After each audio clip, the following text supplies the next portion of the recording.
That amazing video done by Mike Smith, our very own, previously known as Screaming Joypad, but now known as Mike Smith, who has joined us, as always, as is the rest of the crew, for D&D with GOG. Welcome, everybody, to Pen and Pixels, episode 218. I am your host, Arvin Elleron. This is the show that we do here every Tuesday from 4 to 7 p.m. Eastern, focusing on story and narrative in games. And once a month, I wish it could be every week, but once a month, we play some D&D with GOG with some members of the GOG stream team, and it is awesome to have all of you with us one more time as we return to the world of the Sword Coast, and specifically to Iron Slag, the fortress of Duke Zalto, the fire giant. But before we get there, I want to remind everybody about ways to support the stream. I said GOG, not G and G. I should totally do that. G and G, D&D with G and G.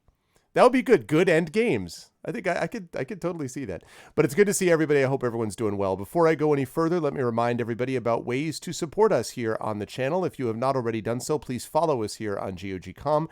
We really appreciate that. And the more followers and stuff that we can get, the larger of an audience we can reach. So thanks for doing that. Please consider subscribing to us here as well. You get a lot of awesome DRM-free sub badges and a lot of custom emotes and things like that, which you can use here, there, and everywhere across the Twitches. And we appreciate any support that you can give us there. And please also click through and support us on our individual channels as well, because many of us have subsystems and Patreons and all that kind of good stuff as we go forward. But it is a great pleasure to have everybody here and to welcome everybody to more Dungeons and Dragons. And with that said, I am going to, let's see, just get rid of... Let's see. No, get rid of that. Get rid of that. Where's my webcam? There's the thing with the stuff. Professional streamer here. There we go. What's going on, everybody? I'm like, where's my buttons? Good to see everyone. I hope everyone's doing well. And I hope especially you're doing well given the current circumstances we are dealing with in the world. Motara just subscribed. Time to not do anything wrong. I hear that. What's up, Motara? Thank you so much for the resub. I appreciate it. And yes, I imagine that there's no way that the people that I am about to show you are going to do anything wrong. They would never do anything like that. I mean, why would they ever do that? But I'm very excited to welcome everyone here and to settle in for some escape from the real world situation that we're dealing with into another difficult situation. Like, basically the way I look at it is, if you think you have it bad right now, just imagine what it would be like if you were trapped in a mine in a fire giant's fortress running from angry fire giants. I feel like, you know, it could be worse. I'm just saying there could be a few little minor things that could be worse. So escape into a world where things are even worse than they are here, he said. But the main thing, of course, is that we're doing this together. So I am excited to have all of you here and excited to have the full crew. And I am going to unmute myself so they know that we are ready to go. And then I'm going to unmute them as I usually do, as I always do. Otherwise, you wouldn't hear them. And then I'm going to head over to them right this time. And you can see that the full crew, the entire complement, they are at full strength, is the crew of amazing players and streamers and internet personality celebrities that we see here right below us. And so it is my great pleasure to welcome the GOG crew here. And I'm going to start, as I usually do, with our beloved leader, and that is the person who's right below us, who has a very exciting new cover for her microphone, which she was taking pictures of before the stream began, because it's awesome and looks cute, and she was really excited. So while I was railing about politics and being like, I hated the blah, blah, blah, she's like, that's great. Let me just take a picture of my microphone cover while there's over here. Pyron, how are you, and how is life in the universe with you these days? How are you feeling? Hello, everyone. I'm feeling much better. Some of you who followed my Twitter knew that I was sick with fever and cough, but I'm better. I'm still coughing a lot. And yes, I wanted to do like a little cover on my microphone so I don't come in that hot.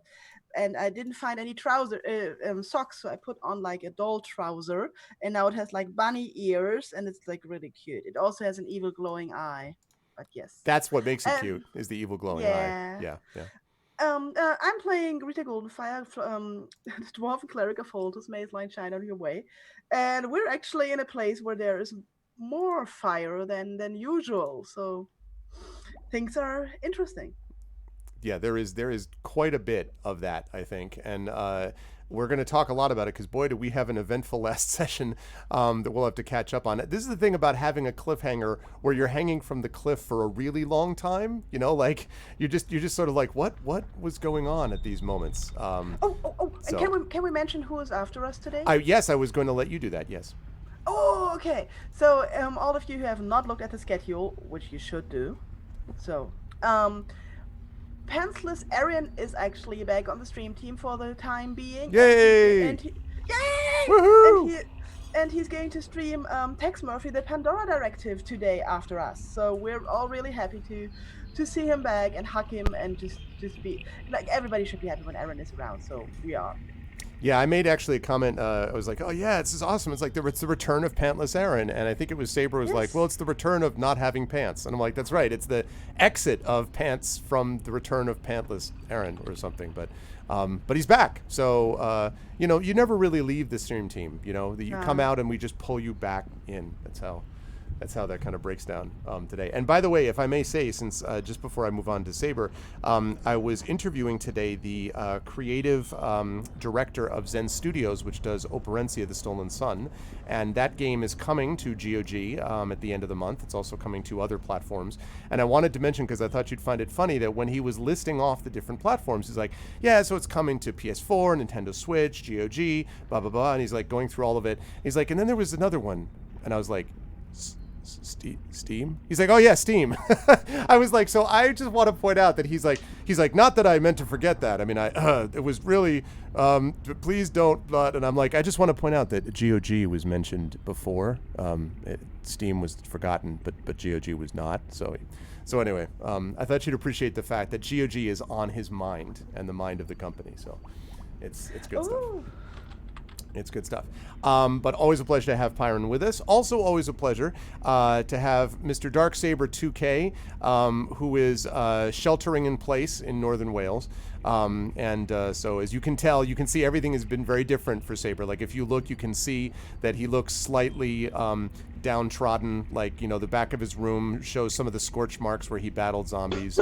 No, actually, it looks the same. Actually, you look very well, Saber. You look like you're okay these days. How are you doing? Well, it's like, as I was saying earlier, with remarkable streak of clairvoyance, I booked holiday for the 2 weeks that the whole world decided to go absolutely batshit. So I'm sitting here going, quarantine? What? No, I'm on holiday. Exactly, holiday quarantine. But it's good. You actually built it the right way, because then hopefully they will continue to keep you home, so that, you know, hopefully. That would be nice. It would be good if we could do that. But how have you been otherwise? Who are you playing today? I've been very good. Just taking advantage of the free time to keep putting out streams, really. Here on my own channel, started playing Control this afternoon, which was flipping excellent, but it's not a GOG game, so we'll move swiftly on from that. I've been looking forward to this evening, so get back with the D&D team. Who? How many parts are we in at the moment?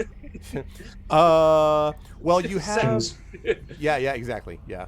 We're definitely in fractions. Yeah, yes. All parts attached. Yes. Yeah, most of them need quite a long rest, 6 or 7 years, perhaps. Yes. Yeah, retirement. Retirement. So Yeah. it's going to be interesting to see how things go now, because I don't think we're in a position to really pause for breath either, if I remember rightly. It should be fine. I mean, Urash has a single point. River has 25 points. Greta has 16. Celsig has 31. You are hale and hearty. I don't. I burned my hands, to be fair. I like how you're looking at your hand. You're like, you know what matters here is my hand. Urash is like pulling his leg behind him, and it's like, you know. Gotta focus on the My own positives. arm and my own leg are just stuck out of my backpack. I'm just like, I'm fine. It's fine. Yeah. Whatever. It's a Tuesday. What do you Yeah. want? Celsig's like, would you mind, you know, just if you could put some pressure on this? And Urash is like, I don't have a leg. I have no leg. You know? Stop screaming in pain. We're trying to sneak. Oh my God. Yeah, it's going to be a joy. I can't wait. It's always a pleasure to have Saber with us. And again, thank you so much for doing the back end stuff on the dashboard and on Moobot, because when I'm trying to get D&D set, my mind is elsewhere trying to do stuff. So thank you for doing that. Also, thank you to the amazing Mike Smith for being with us again. As you can see, Mike is also looking good and hale and hearty. Apparently, he's also kept the zombies out of his pristine home. So far so good. We're hanging in there. How you doing, Mike? How's life with you and working remotely and all that stuff? And who are you playing today? Wow, it has been a week, hasn't it? Come on, we've all gotten through this. Yeah, so that has happened. Without mentioning obvious kind of news topics, I hope everyone's doing well. I hope the people that aren't well are trying to, isolate as much as possible. I hope everyone's just trying to do what they can, basically. I know everyone in the UK is trying to do what they can. It's a bit weird seeing photographs of major city centres at the moment. It looks a little bit like 28 days later. Yeah. But it is what has to happen. So that's a thing. We're all kind of in this together. We're all pulling together. So I don't mean to labour the point, but for fuck's sake, wash your hands, stay indoors, okay? Yes. That's all I can really say on that. Yes. Other than that, I just wanted to say that I've been taking a lot of joy and in this incredibly anxious time at the moment, I've been taking a lot of joy from content creators, from the people on this stream team. I was watching Darksaber. I was creeping on Darksaber's stream earlier. I've watched a hell of a lot of our stuff as well recently, of both his pre-recorded stuff and his live stuff, and I'm taking a lot of kind of joy from. I'm taking a lot of joy from content creators right now, so it's really nice to be able to be on this stream and actually kind of give something back. So if anybody who's watching this, it's okay. This is a different space and time. Chill out, have a breath, and enjoy the next few hours with us. I mean, I'm playing who, as I've alluded to earlier, probably isn't in the best state right now, because I'm pretty sure I'm nearly dead and I'm out of rages. And I've got no actual weapon other than a mace that someone gave me. So we'll see how that goes. Yeah, I do have this image of you raging, but just sort of like not being into it anymore. You're just like, I'm so angry. I just can't. Just put out, I guess. I don't know. I'm so mad that my leg is falling off. I just wish that I had a leg. Yeah. No, I will co-sign everything Mike said. This is why Mike is one of the genuinely nicest people that I've met on Twitch, and I agree with him entirely. And I am very, very glad to be with all of you in chat and to be with these people, including the amazing Tasty Chai, who is currently sitting down there. And I don't see Babu. I do not see the presence of Babu. Do we have nap going on, or what's going on with that, Chai? Yeah, it's nap time. Okay. But the waking of the baby is imminent, so that's definitely going to happen at some point. Can you tell the baby to coordinate when I have a giant show up? If you could just like at that moment, like that could be when the erupt. That'd be great. We'll see. We'll see if that happens. I'm actually surprised she's still asleep, to be honest. So small blessings. But yeah, so I'm playing River, who's a silver dragonborn, and very, very, very in pain. Well, I guess you said 25. I had written down 17, so now I don't know who's right. Oh, did I get healed at some point? I think go you. With 25. It was 25. I think you were. I think that Greta might have burned her last. I want to say I don't know if it's your last heal, but one of your last heals. It had to be. Okay. I think on you. So I just didn't write it down. Because Urash was like, "I'm fine," basically. I think is what it was. So. But I don't have any spells, which is. Yeah. A great thing for a sorcerer to not have any spells, so this is gonna go super well, I think. Yes. And I'll do my best to be involved here while also babying when the baby wakes up. That is going to be great. I very much appreciate it. It's always a pleasure to have Chai with us, and it is a pleasure to have the crew with us. And I think the time has come for us to do a little bit of a recap. And so, Commander Elfin, I will happily give you the details. It all began in no, we're not going to do that. But if you watch, I will say, all jokes aside, that if you go to my channel, my YouTube channel, you will see there is a Pen and Pixels playlist on my YouTube channel, and I have all of the D&D events starting from the very beginning, and we've been playing for years now, way back in the day, even before we started the Storm King's Thunder module, we have been going through this, and the crew, I would say, is now in the, I wouldn't call this quite the home stretch, but we are well past halfway. I don't know exactly what we're at, but we're in the beginning the descent of the plane, let us say. Whether they will crash or whether they will land it safely, that is, of course, to be determined. But the party has been dealing with the problem of what happens when a group of giants, and by that I mean all of the giants, seem to go crazy at the same time, attacking, invading towns, waylaying travelers, things that the giants never used to do in the past. Giants were dangerous, but they're mostly dangerous if you went to them and caused a problem. They wouldn't go find you.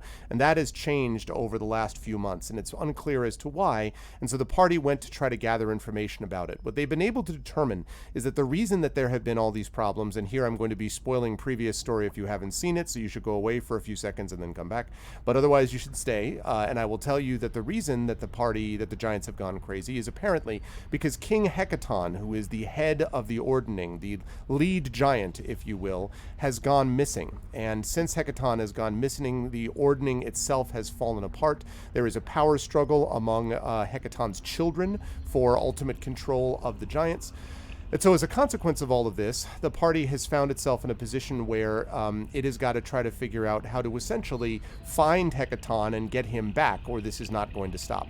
And so the party has gone and followed many different clues and leads to do this, far too many to go over right now. But what they ultimately discovered was that the way to get to where Hecaton was to go to the place where he was being kept, and that is only accessible by what is known as a conch of teleportation.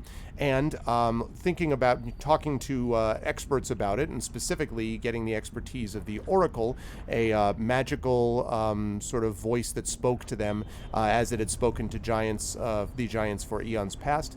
They were told that the way to get here would be to go to the fortress of Duke Zalto, the leader of the fire giants, and his fortress Ironslag.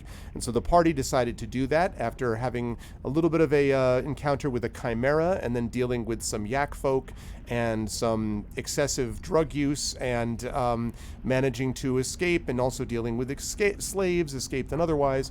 The party managed to get down in the levels, follow an elevator down to this upper level of Ironslag. And what they discovered on this upper level was a very active mining and forging and smelting operation going on.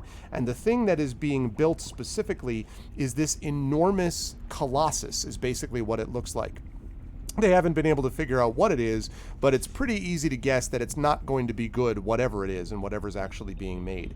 And so as the party is in the process of figuring this out, they're also trying to find, of course, this conch of teleportation. But something funny happened on the way from point A to point B, because as the party was trying to do all of this, they ended up having a situation where there were multiple fire giant attacks that they had to deal with, and ultimately they managed to escape into the room that you see at the northern portion. Actually, I guess it's about the center of your screen right now. The center of your screen right now, where there were not one but two mine shafts stretching into darkness. The party basically ran in there, whereupon they found that there were not only enslaved dwarves, but there were also, and not only were they being pursued by giants, but there was also a salamander, this enormous slimy red flame resistant and breathing thing that attacked them. Given everything else they'd been dealing with, the party just managed to survive that, like barely. And then there was a fire giant that was pursuing them, along with several heavily armored ogres and some orcs too. And the party basically realized that they were going to get slaughtered if they stayed around. They're just too weak. And so with the dwarf slaves basically covering their exit and telling them, go, we will hold them, this was a very difficult decision, in particular for Greta, who really struggled about whether to stay or not, but ultimately decided to go with her party. And so the party escaped into the darkness and the comparative coolness of the mine shaft. And so as we open up our session today, the party is walking down this long, dark, darkened shaft. Some of you, I guess all of you with dark vision would be able to see down here to a degree, but those of you who don't have dark vision, which would be, who has dark vision? Who has, actually? Greta, Urash, and I don't think Chai does. So basically, okay. So Greta and Urash, you were able to see. Selsig and River, you basically are getting led along by Greta and Urash. But there may be a time where you're going to have to decide to take a chance and light a torch or, do something like that if you want to see. But at the moment, this is what you were doing. You're walking along this dark and dusty, very dusty passageway. The heat, the intense heat has sort of faded behind you. And now there is just this very low, you can actually hear it right now, bubbling somewhere in the distance, maybe beyond the walls, and the sound of dust swirling about you as you walk. And so now I'm going to hand this back over to the party. What would you like to do? Is the corridor sloping? So is there a trend like upwards or downwards? Because this might be important information at this point. Right. It's actually been both. It's sloped down to begin with. Sorry, I beg your pardon. I'm sorry, the other way around. Sloped up to begin with, and now has started to slope back down again. Gradual, so obviously you're walking along mine tracks, and you can, cart tracks, so you can see that, clearly a cart could go over this with with ease, if it needed to, but there is definitely a slope. Gentle slope up, and now a gentle slope back down. I remember from last session this got narrower. Have we reached that part yet? It's gotten a little narrower, but it hasn't gotten, too much narrower yet. It can still accommodate a cart. A little more disturbing to you, though, is that as you're walking along, you're hearing this sort of creaking of what sounds like wood slats, like underneath your feet. Basically, these wood boards that are across. They are, first of all, this is the first time that you've seen any kind of wood being used in any way.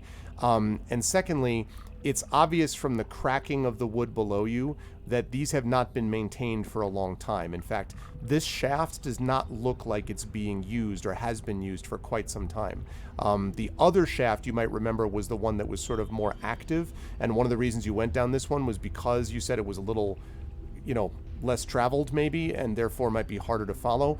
It's narrowed enough that there's no way you could fit a giant or anything like that in there. In fact, it's kind of low enough ceiling-wise that even Urash doesn't have to bend, but you have that classic, your head is, your head is probably only 5 or 6 inches below the roof. So if you jumped up, you'd bang your head and then die because you only have a single point.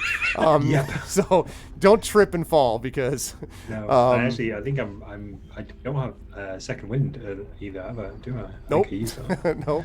Nope. Use that. Knock that off. Okay. Cool. So you are walking down this thing. So it looks very old. And I should also mention one last thing, and then I'll be quiet and let the party tell me what they want to do. Greta, in particular, the sort of construction of this place as you're walking along, it seems older. And although you are a cleric of Faltus and you're not just because you're a dwarf, that doesn't mean you're an expert in all mining things. Okay, let's not be racist here.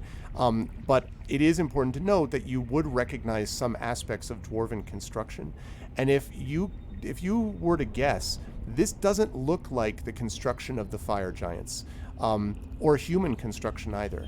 This looks like it might have been at some point dwarven construction, perhaps. So now I will hand things back over to the party as I promised.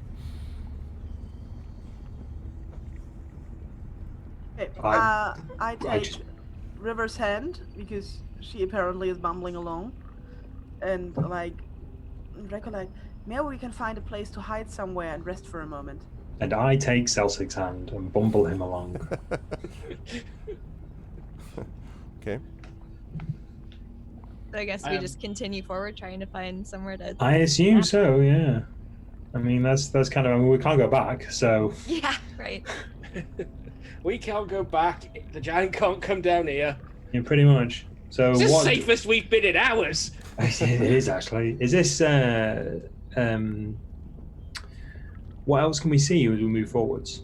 Are there any paths going off the sides? Is there any caverns coming up or anything like that? Make a perception check for me, please. Okay. Perception. Where is perception? There it is. Rude, no, it's fine. 24. Wow. Okay. Yeah, you're just Everything is in wireframe. Suddenly it's the Metroid Prime map, like, oh. Good lord, it's like fucking detective mode. Yeah, it's just exactly like it's The Witcher, like, Yeah. No, but what do your half-orc eyes see? Yeah. So, so you do not see any passageways, but you do hear something, Urash, in the very far distance, and it's very low, like very faint, but you hear something like,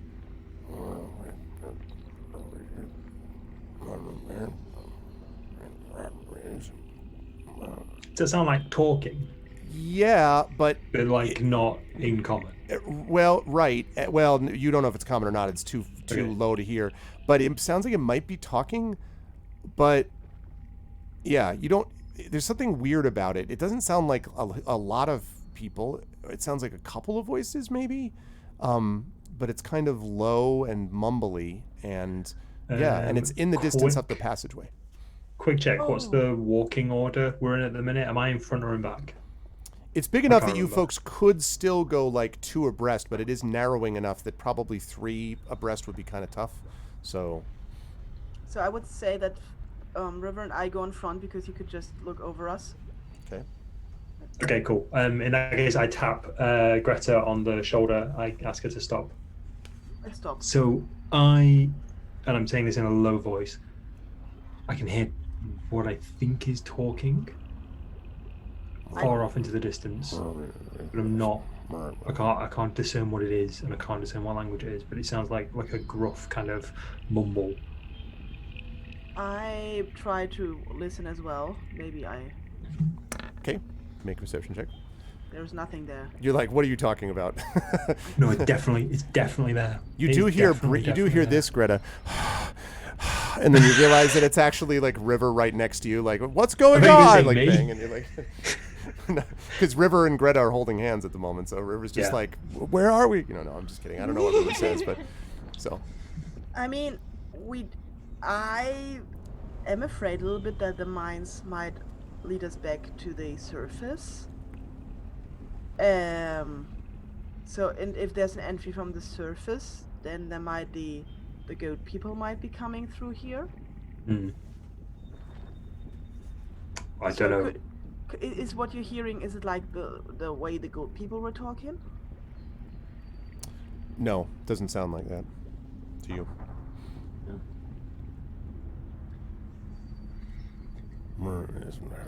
All I know is I can definitely hear mumbling as we move forwards. Is it from in front of us or from below? It's in front. I assumed in front. Yeah, in front. Well, then maybe we should try to sneak forward. I'd nudge Telsig.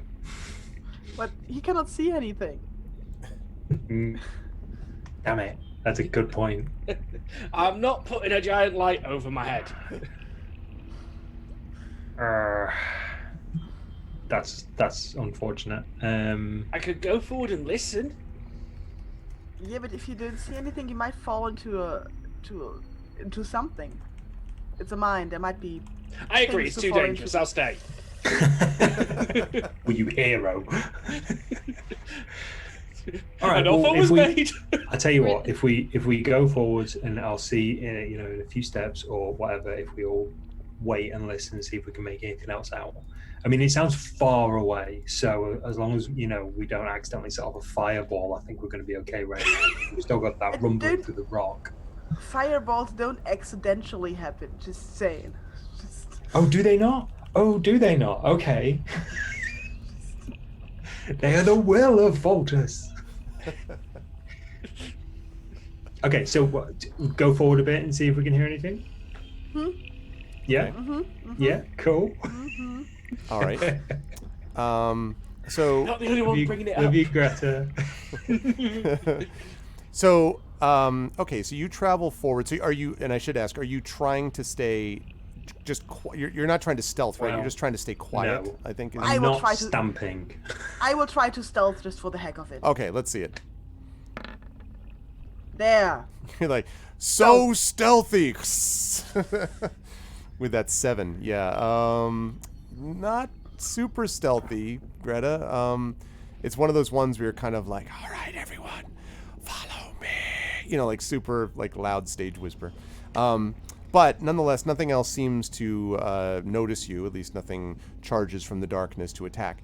And as you walk forward about maybe another 5 minutes or so, you notice that it's beginning, the passageway is now beginning to slope down sort of further and further. And as you're sort of going down, you, I think at some point, probably you begin to hear a few little kind of sounds like...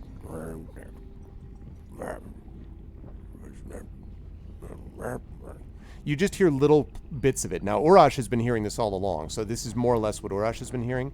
But Greta and Selsig and River, you start to hear little, like, kind of snippets of something, and it does sound like someone talking to each other. And that all sounds great until you come across, as you're going down, a pile of rubble. And the rubble is over the tracks.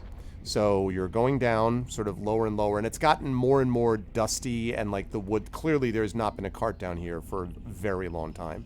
And then there's just a bunch of rubble that is covering the track. And you can see that the rubble is fairly loose. Like there's a decent amount of it, but it's loose. It's not packed, so it could theoretically be cleared. And beyond it, somewhere beyond it, you hear... going down, then it's about down time. Okay, so you're hearing the sound much louder now. It's not right on the other side of the rubble, but it clearly is closer to the other side. Can I hear what they're saying? Go ahead and make another perception check for me. And you can do this at +1 because you heard this to begin with. Yeah, that doesn't help at all. No, you hear River's heavy breathing though. I don't know why I keep claiming River's heavy breathing. I don't know. I'll also try to listen, and maybe I understand the language. Maybe rats. It sounds a little bit like something might be mixing up. There is a little bit of. It sounds like common, but then there are some other words thrown in. You think you might pick up a couple of words of Dwarvish. But then you also think you might have heard like some guttural language that doesn't sound like anything. So it sounds like a weird combination. And it sounds like sort of, in a way, two, I wouldn't say distinctive voices, but it sounds like a couple of people at most talking to each other. Can anybody understand them? Is anybody hearing this? Yeah, I'm hearing it. I just don't understand it at all.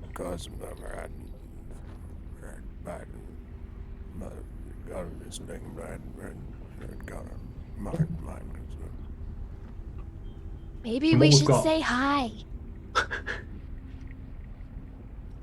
I'm not sure I want to say hi to anybody right now. It's not But we have to walk really- past them, so we have to say hi. It's rude to walk past somebody without saying hi.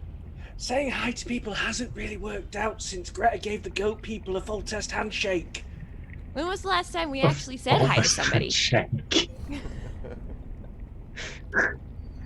Well, that's now a thing.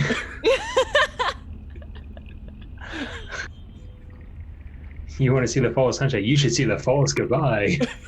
Oh boy. Scorches the earth clean. I just found out that I still have one healing spell left and you're not getting it. Fair. It'd probably be a waste. I'd probably just waste it. Every so often you do that, Pyron, where you're just like, I have in my back, like I always imagine, like you have in my back pocket, oh look, another heal spell. Like every so often you're just like, I have one left. Like one, just, I have it. But I should actually maybe, which one is it? This one. How much does it do? Oh well. Yeah. It's only a tiny one, still. Yeah, it's a. So I will have a closer look at the rubbish in front of us. Maybe that gives us some hint of what's coming Okay. up. Yeah, rubble. So like stones and like stuff like okay. that. Rubble. Yeah. Okay. I thought like. Yeah. No. stuff No. people threw away. Are we Yes. talking from the ground to the roof? No. It looks like not all the way. It looks like there is It looks like there might be a couple of open spaces up top, although not nearly big enough for you. You'd have to clear some space out to get through it. But it's not completely, covering over the area, no. Can we like peek over it? No, you'd have to climb. Well, maybe it's possible that Celsig, or maybe you, Greta, more likely Celsig, could climb to the top and kind of peek through, because it looks like there might be something on the top of it, but it's a pile that's kind of loose, so there is a risk that it could give way, or you could slip on it or whatever. But you could try. So this is where I'd normally suggest Urash be ready to catch me, but I'll probably kill him if I fall. Yes. This is very true. I don't feel well. Okay. My everything hurts. Okay, Urash is getting my very, very last healing spell. So that's 1d4 plus something? Spellcasting It is modifier. something I can make. Spellcasting because I'll modifier, do 1d4 plus my max. Yeah. What? 1d4 plus your max hit points, yeah. Plus 100. There you go. So that is my spellcasting modifier is my wisdom. So that is 3. It's okay. 1d4 plus 3 is better than his current 1. I hope I did this. That means he could correctly. survive being hit by a rock in the face, for example, that Yes. picked up by Or a falling halfling. You're a falling halfling, exactly. Okay. Now we finally find out how many Celsius does it take to kill an Urash. Just one good one. Yeah. So 5 points. Yay! Fantastic. Hey, all Thank right. you. Urash, a hale and hearty 6 out of 75. I've killed giants with less health points than this. It's fine. And that I'm just like Back in the game. I'm on top of the world, and I like crack my shoulder back in place. Yeah, exactly. I feel great.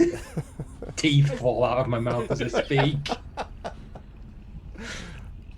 Never better. Could you hand me my skull, please? Yeah. Is that my hand? Oh. So are Hey, you look! I can poke my arm Okay. through my skin. are There's you a lot of trying my to climb blood on up the that, floor. Celsig? Yes. To go- I'm gonna have to, I think. Yeah, he is. I've got enough hit point to bully him into doing it now. Do it. Do the thing, sneaky boy.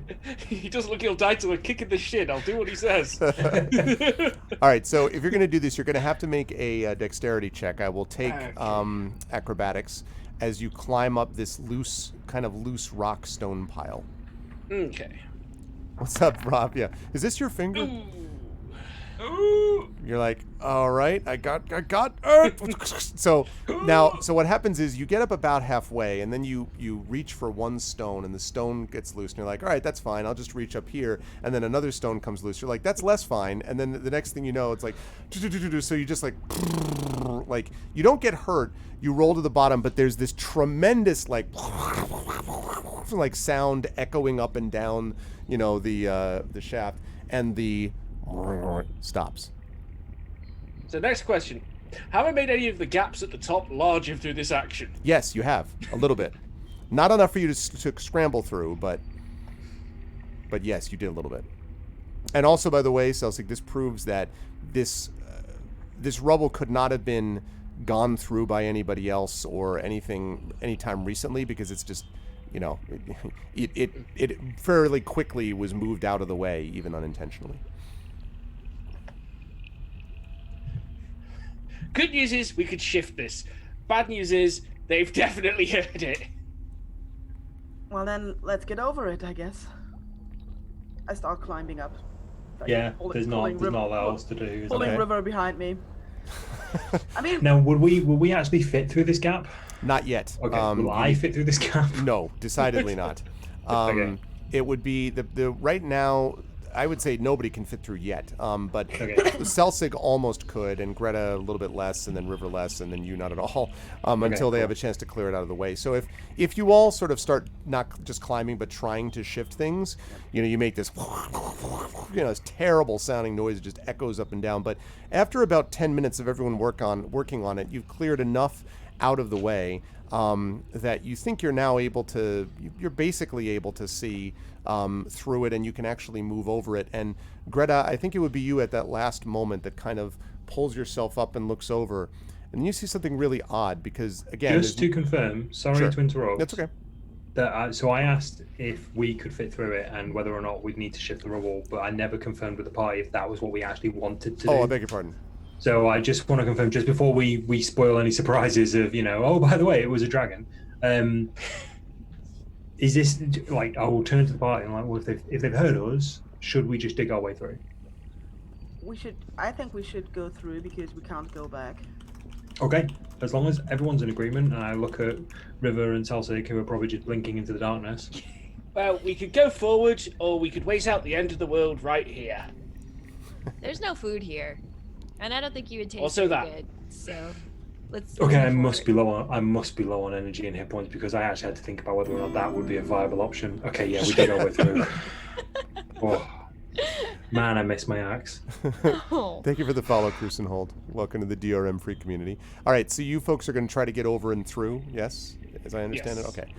Okay. So having gone the other side, so Greta, I think it's you, and actually because River's right there because you're pulling her up there, so I would say that Greta can see, and even you, River, can see, in the distance, there's no sound anymore other than the general bubbling around you, but there's no sound of talking, but you do see a little bobbing light in the distance. It's just like a little twinkling light, and it seems to be getting gradually larger. Is that a fairy coming toward us? I don't know. I don't know, and I don't know magic. All I know is that lights don't normally float. They do if they're Yes, they attached to do. something. I click my fingers and the dancing light appears. Aha. Oh my god, my eyes! Oh, dark vision, Salsic, dark vision. Oh, Dancing light vision. It's not that. I don't think it's that bright. We're blind. dark vision. I can see in the dark. Yeah, the light continues to get brighter. No, I can't see at all. Okay, River, we're going with your Sure, plan. is it- Say hi. Yeah, we should say hi. Okay. Okay, Are you gonna do I'll. that? We slowly push our emissary River forward. Yeah, Yeah, it's I'll- only I dim just, light. okay. If you did that, I literally yelled down the corridor, hi. Hi, hi, hi, hi. Echoes down. I'm going with her. I'm going Okay. with her. Everything is this lost better anyway. a long time ago. So you kind of slide down the other side of the rubble until you get to the ground. Thank you for the follow, Turbo KKB. And you land on the ground, and now you can see as you stand up that the light, which is continuing to come towards you, is actually light coming from a lantern. And the lantern is being held by someone. And the someone in question is, as the light comes closer, you can see is someone who is about of your height, Greta. And as you sort of look more closely, you see this strange figure kind of sort of slouch or plod, I guess, into view. This is definitely a dwarf, but the dwarf is wearing this motley collection, just this bizarre combination of like an old shirt over, like there's a leather vest maybe over an old shirt with like weird tattered pants, and there's like one looks like he's wearing a boot on one like leg, on one foot, and then the other foot has maybe got like a sandal, and he has some strange hat that looks kind of like a hat and kind of like a huge sock that he's kind of jammed on his head. It's sort of hard to describe. It just looks like someone like leaped into a laundry pile and jumped out and ran away, and this is the clothing that he ended up with. And he's walking towards you holding a lantern in one hand, and he has a pickaxe over his other shoulder. And as he comes close, you can see that he has grayish, he has kind of a brown beard, but lots of flecks of gray. One of his eyes is closed, and he's sort of hunched over a little bit. He looks to be older, even by dwarf standards, and he kind of stops in front and then kind of looks up at you, swaying a little bit. Doesn't say anything. I nudge River. Hi. Hi. Hi. And he kind of shuffles forward. First he looks at you, Greta, and he shuffles forward, and then he looks at you, River, and he kind of takes a step back and says, I got him, you got one of them salamander. No, not a salamander. She's a dragonborn. Dragonborn. You look like a dragon, too small to be a dragon. No, that's what the born is for. I'm not a whole dragon. just You were half of one. born dragon. You've been a dragon, became a dragon. You born dragon. I was born, but not a whole dragon, just half of one. Well, we're the other half. We're the half dragon. I ate the other half. And he kind of nods. Must taste delicious. He acts like he's just like, oh yeah, okay. And turns back and he's like, he looks at you, Greta. You a dwarf? Yes. Dwarf.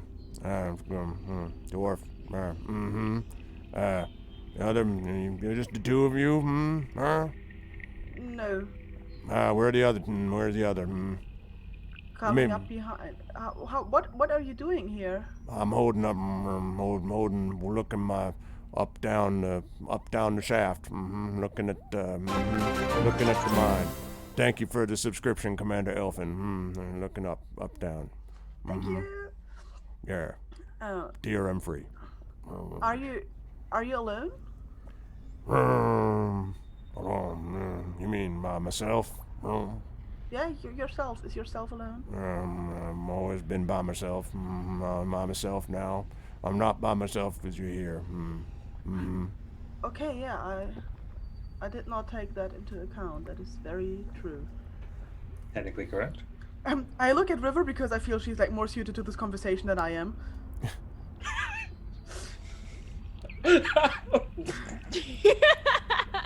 How did we end up here? Where did you come from? Back that way. Down about where I live. Is there food there? Don't have food for dragon born, half a dragon. I don't have more dragon burgers. But you did have at one point, so you've killed dragons. We were talking about you ate a dragon. You said half a dragon. I did. Yeah, that's true. I was Yeah. just wondering if you know how to kill You forget dragons. things Anyway, easy, do you? my friends need to come with, and we have to keep moving forward, and forward is toward your house. Can we come with? You want to go to my house? I don't have a house. Down the way, down the path, down the shaft, down there. Well, I mean, you know, where you sleep, where you eat, where you boil your water, those sorts of places. And he comes up close, and you can see as he comes up close, he's got his eye closed, as I mentioned, and there's kind of a scar over his eye. I mean, it's not like, oh my God, it's disgusting, but it's just like it seems like he probably has not opened it in a long time, but there's like a scar of some kind over it, and he kind of comes close and says, gotta meet the others, and who else you got besides that? I don't got a hotels. No hotels. No, not a hotel. There are only two others. Technically, only 1.5 because the other one's small. But, well, I guess the other one is very tall. So together they make two people with just one half of a person and one really, really tall person. He's been completely left behind. He's like, like he just keeps. I just look back and shout, Urush! You guys gotta come meet our friend. What's your name? And he kind of pauses for a while, and he's like, Cardis. Cardis. Name's Cardis. Cardis. Come meet Cardis. He's friendly. He has lamps. And he kind of walks up a few steps. Now, Celsig and Urush, do you kind of go over the, like, how do you, because you're still, as I understand it, kind of half over, but not totally. Just Scramble through. I hear talking, and more importantly, not the signs of violent combat. Yep. True. Why do we So- have a lamp? He has one. He has the. Why? He says, for my mining, and the mining back there. I make tunnels. Okay. Mines are tunnels. Tunnels. Like you dig through places and you make tunnels. That's what I do. I mine. Mining in tunnels. Yeah, I wait I'll think about this and look up what dark vision exactly does while the rest comes. Yes, I make my way through. So when he sees you, he's like, got us a big, what do you call them things? Kind of an orc thing, ogre, orc thing. Are you an orc? I'm a half orc, yes. What happened to the other half? You know, she eats half things. He pointed at her. Hey, My other half is human. Did you eat it? Or, no? Yes. And he kind of nods and says, and he seems like, all right. And the other one, who's the little one there? The other one there. And he kind of points at you, so. Hi. You're kind of low, actually. Yeah. We've only just met. And he says, he seems like, you have no idea if he has a sense of humor. Like, everything seems to be sort of straight ahead what he's saying, kind of. And he says, what are y'all doing down, coming this way? No one come this way for a long time. We need help. We've been chased by giants. And he stops when he hears that, and he says, you a slave? No. Trying to avoid No. being one? We don't want to be a slave. And he nods slowly, and he says, all right, come follow. And he, turns and, starts shuffling off. And you notice that as he shuffles off, he's not very fast, but he seems surprisingly steady despite the kind of odd rolling gait, that he kind of does as he sort of walks forward. But you can see, River, because you were initially the closest to him, you can actually see that he seems to be maybe dragging his right leg a little bit, which is the same side that I take that back. His left leg a little bit, which is the same side that his eye was closed on. So I mentioned there was a scar across that, and his left leg he's dragging behind him slightly as he goes, with this lantern in front of him. So that's why it was bobbing, because the lantern is kind of bobbing as he's moving up and down with his walk. And so he moves ahead of you down this passageway. He doesn't say anything. I mean, you could talk to him if you wish, but he's not saying anything to you. He's just leading the way. Is the passageway just similar to what we've just been in, or is it different? Part of it same. It's underground. There's underground. But I made some changes. Yeah, changes. How long have you been here?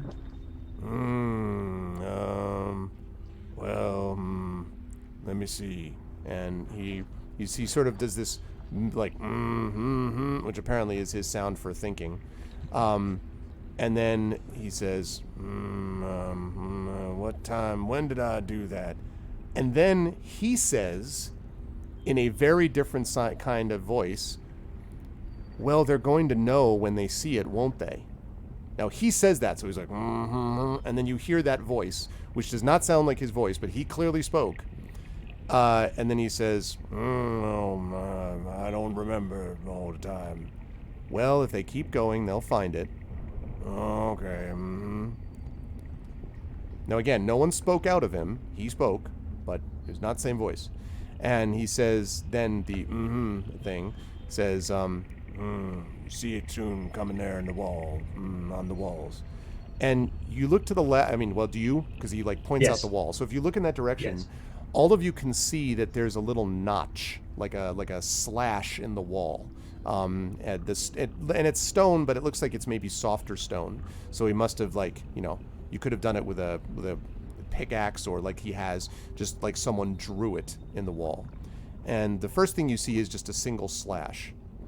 And then you see a little bit further on 2 slashes. And then a little further on 3, and then 4, and then the thing where it goes 1, 2, 3, 4, and then you go across all of them to make 5, and then 6, 7, 8, 9, 10, and so on. This goes on and on for a long time until you get something on the order of 50 that you count up of these notches. Like, in other words, the last one has 50 slashes like that. How often do you mark the wall? Every year that goes by, every year to go by.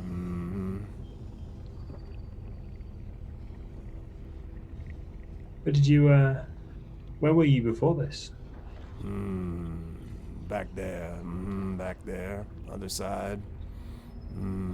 Came from there with the ogre and giant, and the orcs. Were you a slave? And he stops, dead, and turns around slowly so you can just see the light kind of silhouetting the right side, the left side of his face as he turns, and he says, "Once you're a slave, you never stop being one." Turns around and starts walking again.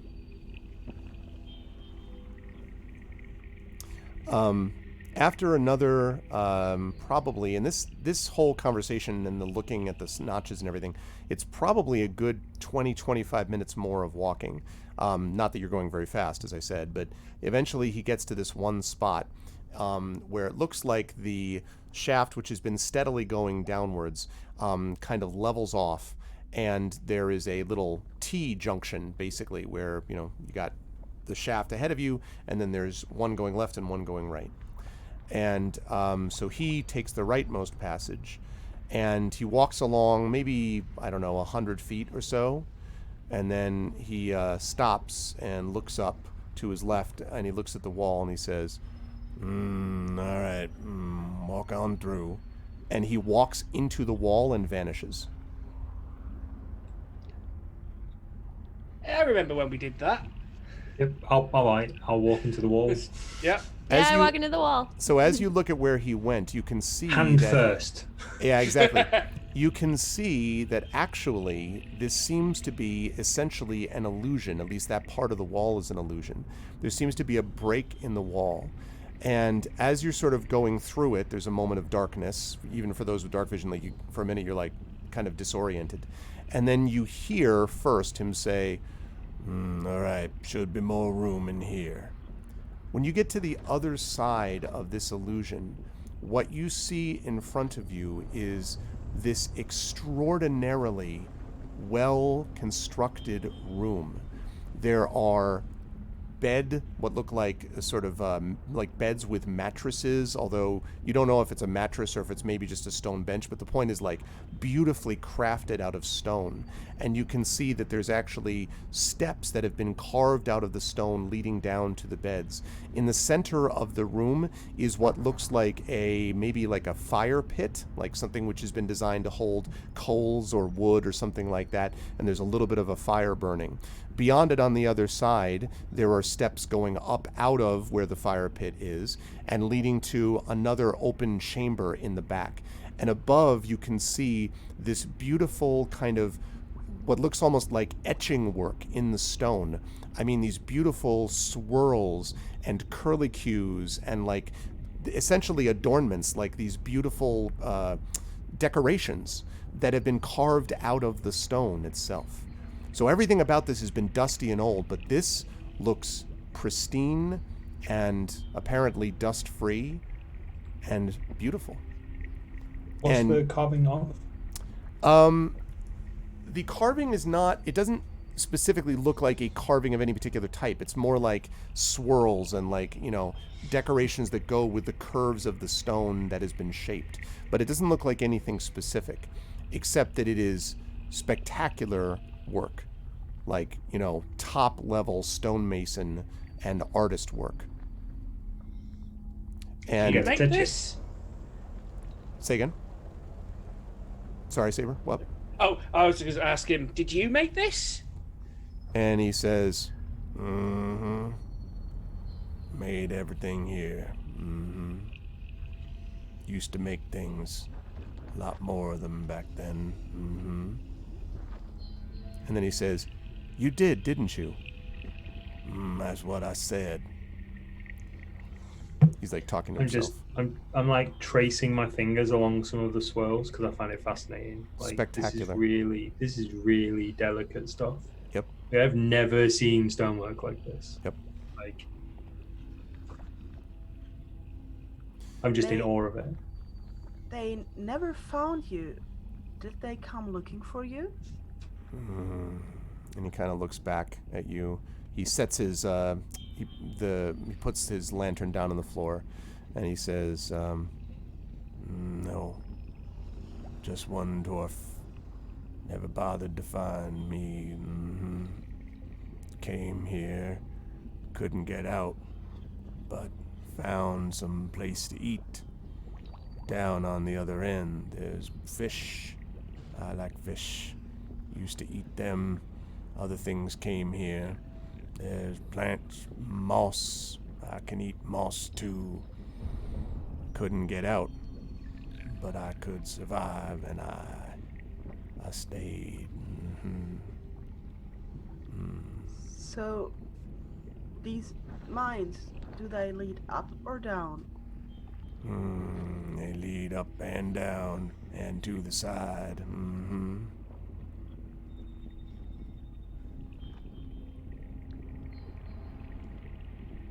Does that sound about right for mines, Greta? Yes, but it's...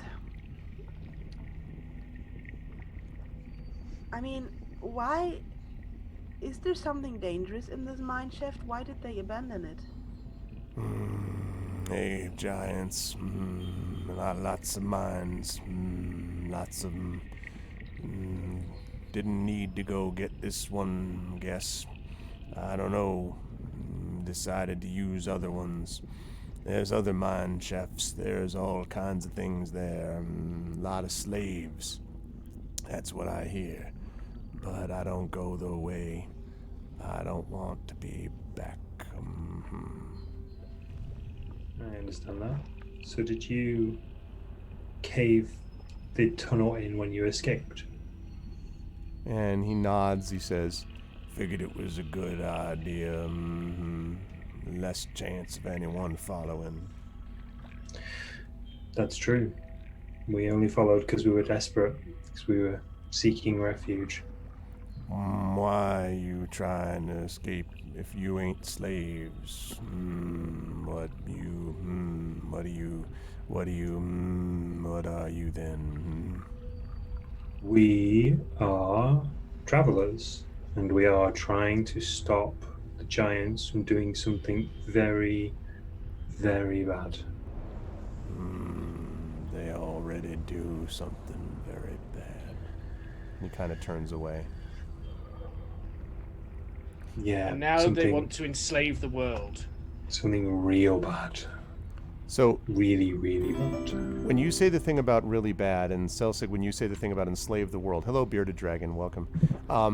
He kind of turns back around again slowly, and he looks at you, Celsig, and then he kind of shambles over and he says, "The world's already enslaved.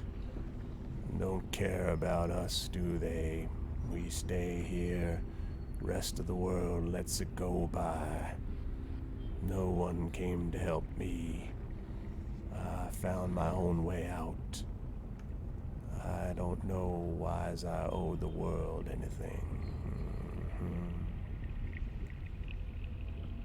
And he kind of, like no concept of social distance. He's kind of like right up and then, backs off a little bit.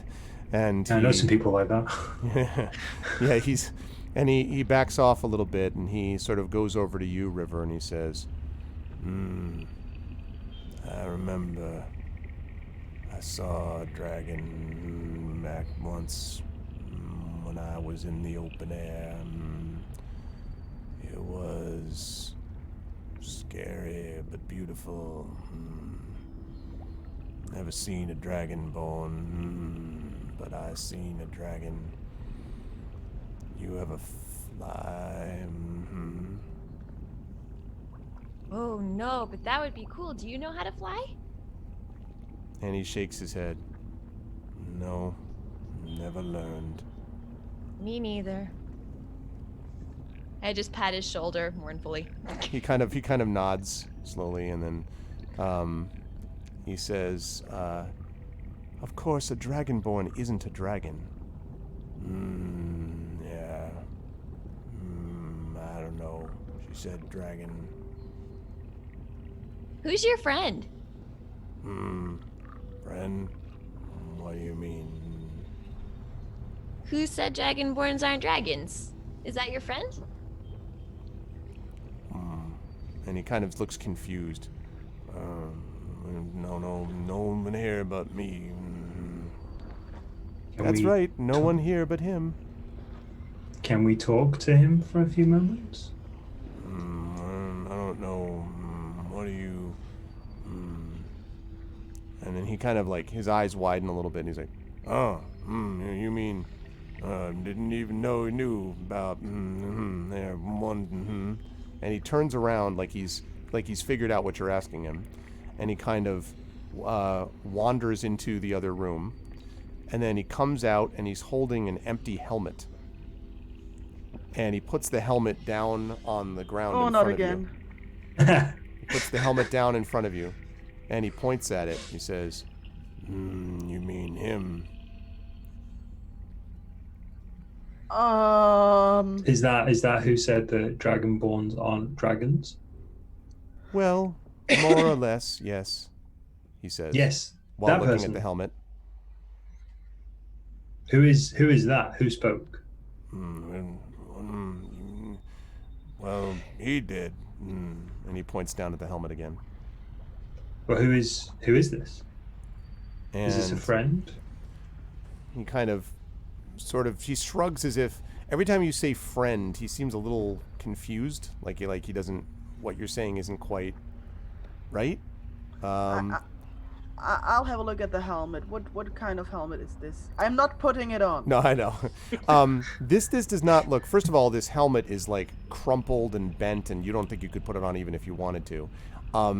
It does have essentially two horns coming out of the side of it. It looks like many helmets that you've seen that are approximately dwarf-sized. You could try to do a further investigation on it, but just from a surface look, it looks like a dwarven helmet. I mean, a very broken one, but that's what it looks like. I'm taking more look. Maybe if I had a clan sign or stamped into it or something. Go ahead and make an investigation check for me, please.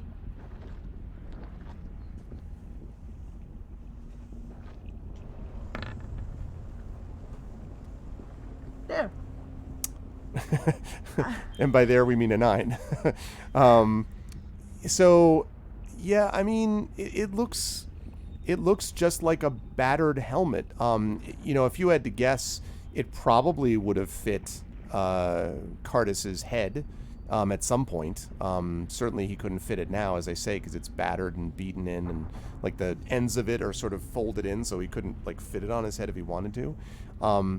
But it might have been able to fit his head for now, but you don't see any obvious markings on it, except that there's a lot of dents and, scratches, and it looks very old for sure.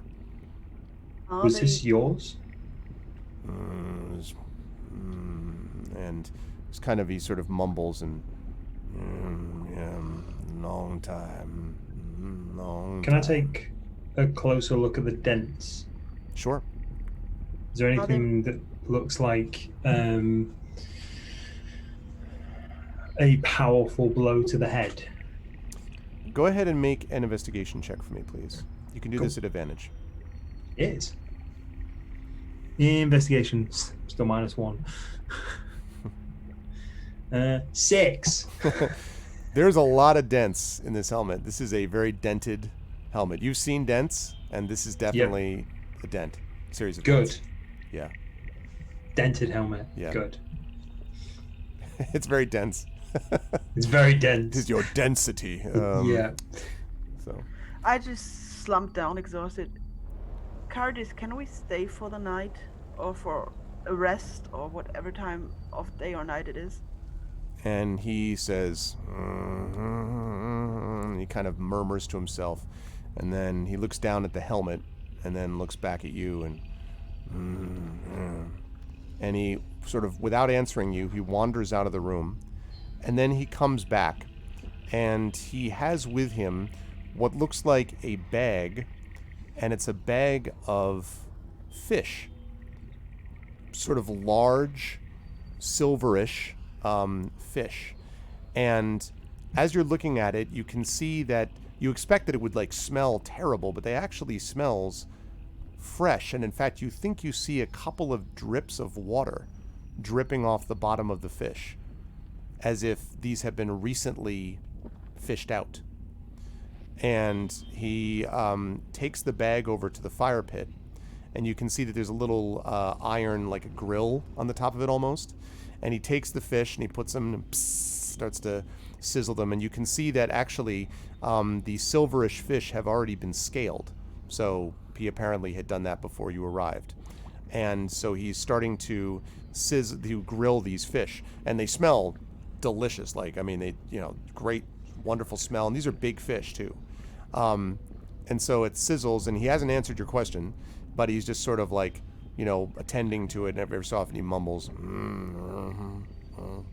So the room we're in at the moment, how many rooms come off of that? Just one. Well, I mean, one that you can see, and that's the one that he just came from. There's a chamber beyond this one that has the beds and the fire pit in it, and so forth. I should also say that there's a stone table on one side of this room as well, that's opposite the... So you walk in, you've got the fire pit, and then you've got the beds on one side of the room. On the other side of the room, you've got this table, and on the table is just this bewildering array of what looks like stone cutter's equipment. But it's not just rough stone cutting equipment, like it's not just a pickaxe.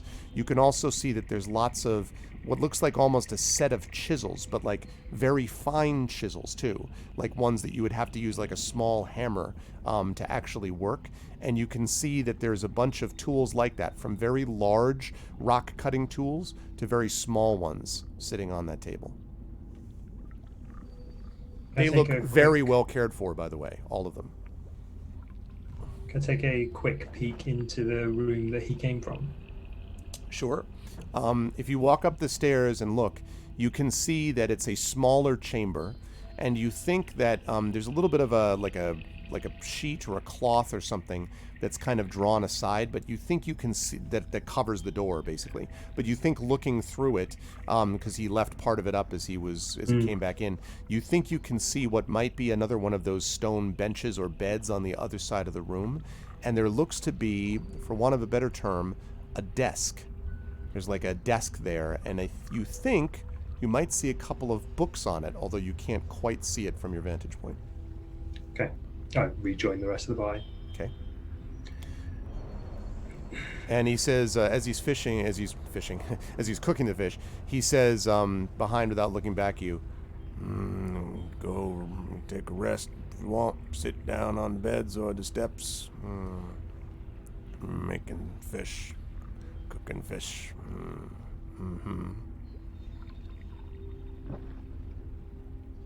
I look at my friends, and I don't think we will find a better place to rest. I can take the first watch. Yeah, I agree. Cartus, are we safe here? He kind of like mumbles, and then no giants come here.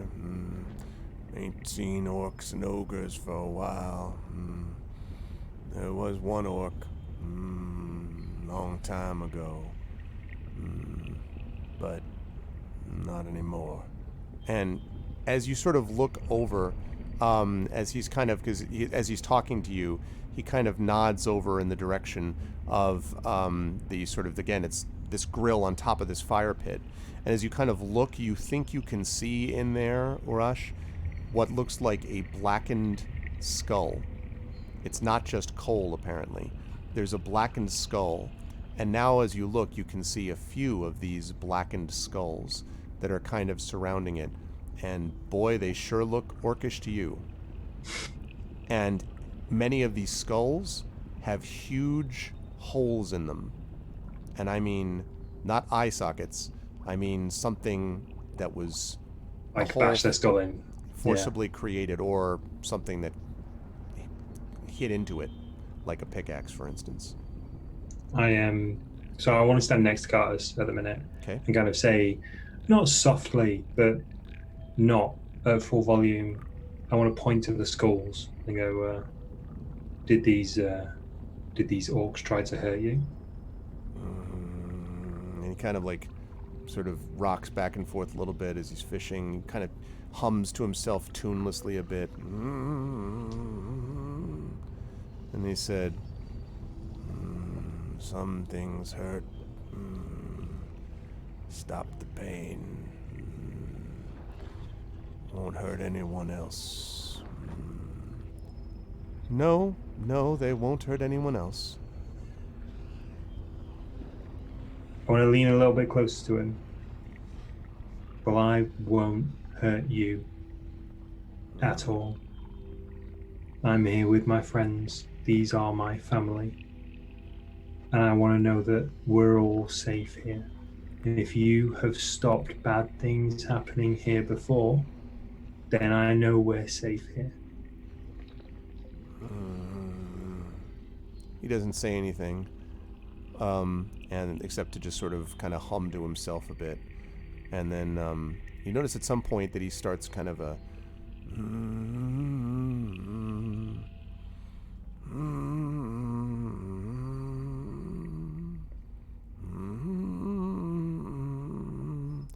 sounds like a tune of some kind. I just say thank you, and I go back to the pie. Okay. So there are dead orcs in the fire pit, but I don't think they were other slaves. I think they came here and tried to kill him. I think we're as safe as we can be right now. I still think that one of us should keep watch while the others are resting. I agree. I completely agree. I don't mind being the first person to take the first watch. No, He's got a bit of a thing against orcs, so I don't want him to think I'm a threat. I think if you lay down and sleep, you look less like a threat. Oh yeah, Or fair. an easier target. Yeah, well, that's what I might be thinking. I'll take first watch. It's okay. Are you sure? Yes. All right, thank you. I appreciate that.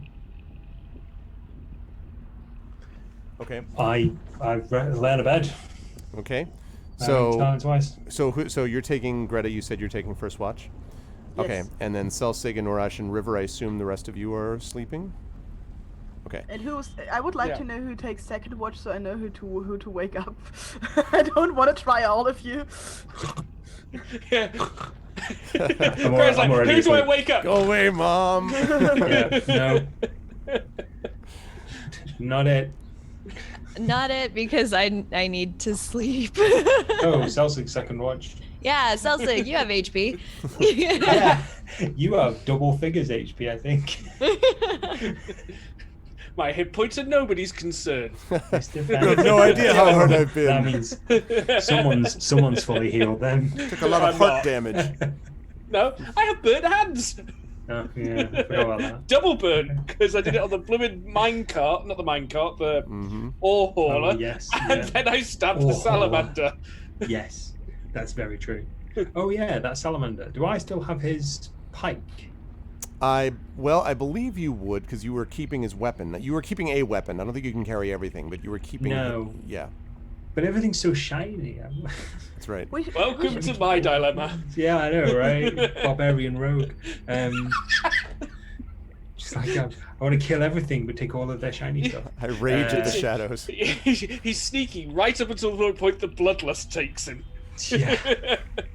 Quiet. Barbarian rogue, give me your stuff. I'm not here, Just stealth. shaking people upside down to empty their pockets. Yeah, I'll have probably kept the pike. I think it was, because that had extra effects. Yeah, salamander sticker. That was what I called it. Okay. Cool. I'll have kept that. So I'll tuck that under the bed or next to the bed or whatever, and then I'll just lay down and go to sleep. Okay, and it is, it's probably as comfortable a stone bed as you're going to find, but it is a stone bed. We haven't slept in a while. I was going to say, yeah. So it's definitely a bed. I will talk about mechanically what happens in terms of resting when we get done with whatever RP we're going to do. But so Greta, you were taking the first. What's up, Coven? You're taking the first watch. So Yeah. are you I'll take just? some What are you time. doing during this watch? I'll tend to our equipment Okay. and just, I don't know, just watch Cargis and I don't really feel up making conversation with him because he's totally like Greta's way of thinking is just so different that the only thing she feels like comfortable of maybe talking about would be her pony, and she's not willing to share this right now. So I'll just sit there and Okay. tend to our equipment and be quiet and watch him.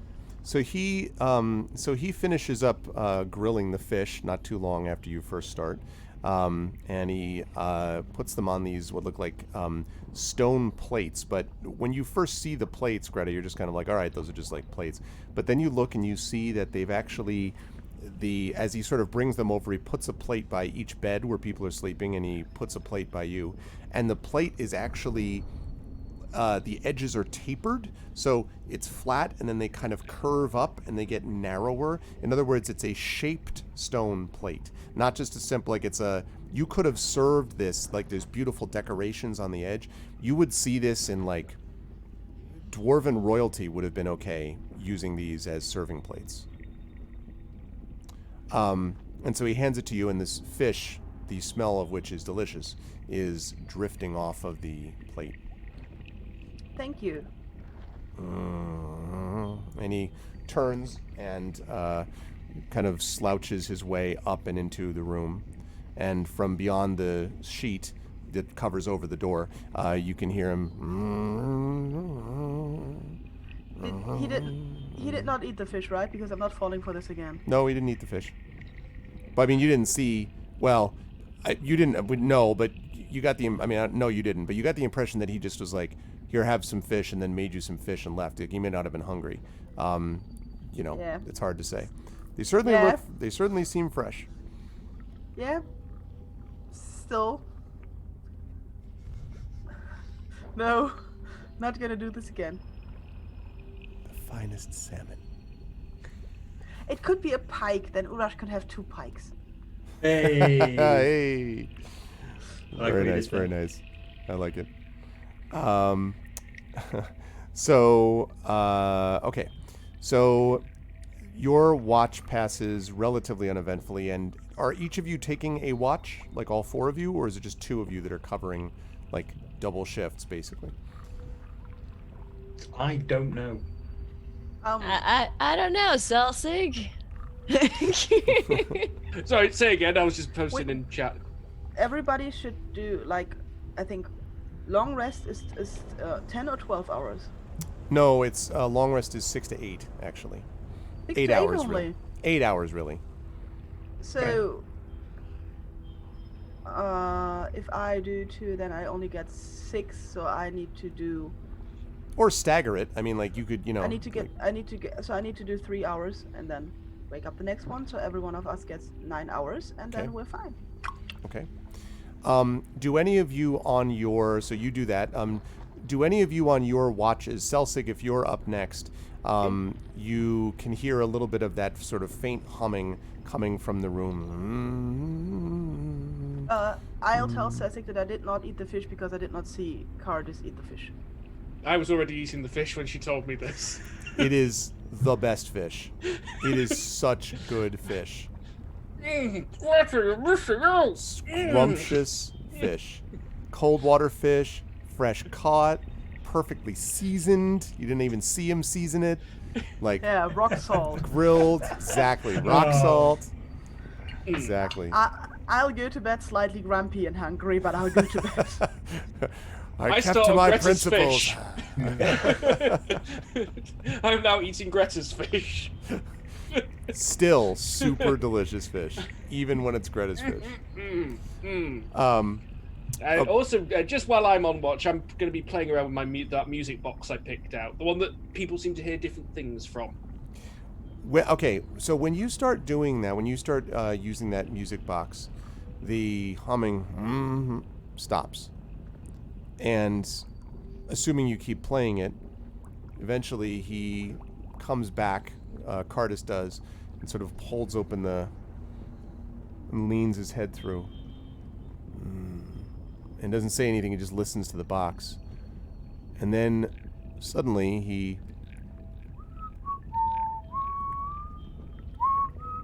he's whistling. This does not sound like This is not what he's been doing. This is some whistling from some other voice. and sort of whistling quietly as the music box plays. He doesn't seem to be whistling the same thing that you think you're hearing, Selsig, but he's whistling something. And then at the end of it, then he kind of looks down and maybe shakes his head. Maybe it's just a shiver, and then turns and walks away again back into his room. I say after him, what did you hear? No response. I don't press the matter. Okay. He's his own dwarf. Don't never annoy the host. Kick open the door. Tell me what I want to know. What did you hear? Tell me. Where's Rachel? Okay. Who is the next watch after you? Really? We didn't establish, but I'll wake up River since Urash is, I think, still oozing from various wounds. Yeah, I'll take it. I decide not to wake the heavily injured half-orc barbarian. He may rage at... Okay, River. So, during your watch, are you doing anything in particular? I mean, there is, again, fish by you as well, so I'm assuming... Yeah, other than consuming loudly some fish, no. Okay. Boy, is that good fish, by the way. It's good fish. Super good. So when you're done with that, other than that, no. Okay, so, yeah, you don't actually even hear any sound at all from the room during your watch. All right. Well, I just complete my watch and then wake Urash. Okay. When Urash, when you wake, there's this, again, fish, kind of cold. Your fish is pretty cold at this point, but still smells really good. Yeah, it still smells. It's still really delicious. This is the classic. If you've ever had, there's the casserole, but then everybody knows when you have the leftover casserole and it's had a few hours for the flavors like to all congealed a bit. Yeah. Oh man, that's where it's at. Like there's. But you are talking to the half-orc who ate breakfast out of a burlap sack, so swings and roundabouts. That's very true. And anyway, this fish is super delicious. And the only thing you hear from the room beyond is this.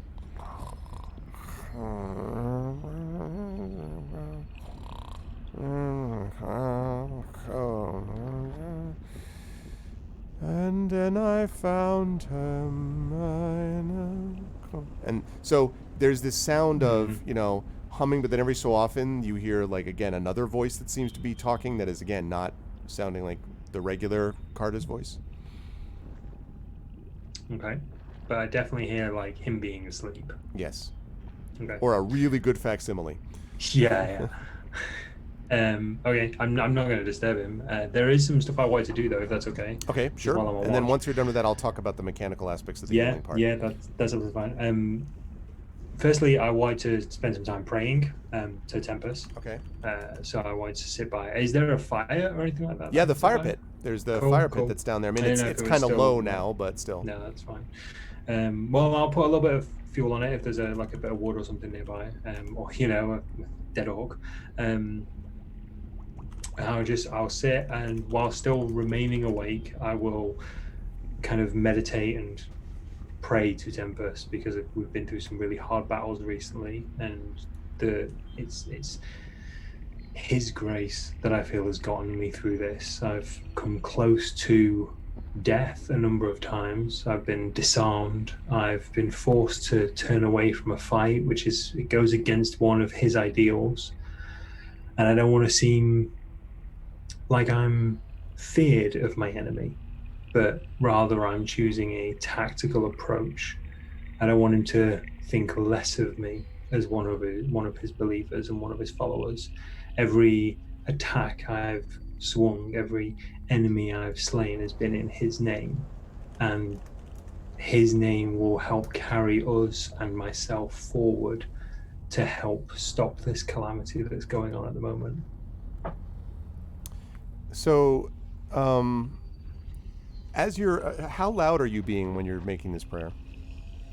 I'm not screaming it. Well, right, but I mean, I guess are you like? It's not in my head. Or... It's kind of like low volume, so I don't wake people up. But I have to say it out loud. So like, sure. It's more a case of like I'm sat cross-legged on the floor in front of the fire, and I have like the symbol of Tempest in front of me, and it's more like I'm talking to the symbol that's very close to me, rather than I'm talking to someone across the other side of the room. Make a perception check for me, please. Confession. It's like confession. Okay. There you go. Just to jump out of character for a second, it would be Gotcha. like confessional. Okay, So that makes sense. I was about to say make a confession check for me, but no. Make a confession check. Say 5 Hail Marys and 35 critical It's an hits. 8. Okay. All right. So I would say you're doing this and like doing your devotions, if you will, and then you were aware of a presence, and it's like right behind you. Presence. Okay. I will, without turning, I will pat the ground next to me softly and say, "Have a seat.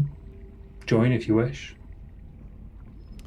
So, Cardis, who indeed is the presence, walks up to your side and kind of sits down on one of the steps as you're looking into this fire pit. And just sort of sits there. And you notice that he's not mumbling or humming to himself. He's just sitting silently. I continue my devotions. I speak to Tempest through my symbol. I speak of his grace and his glory. I speak of him being the blade and the foe hammer, of him riding his steed into battle and having that spirit with me whenever I swing my axe.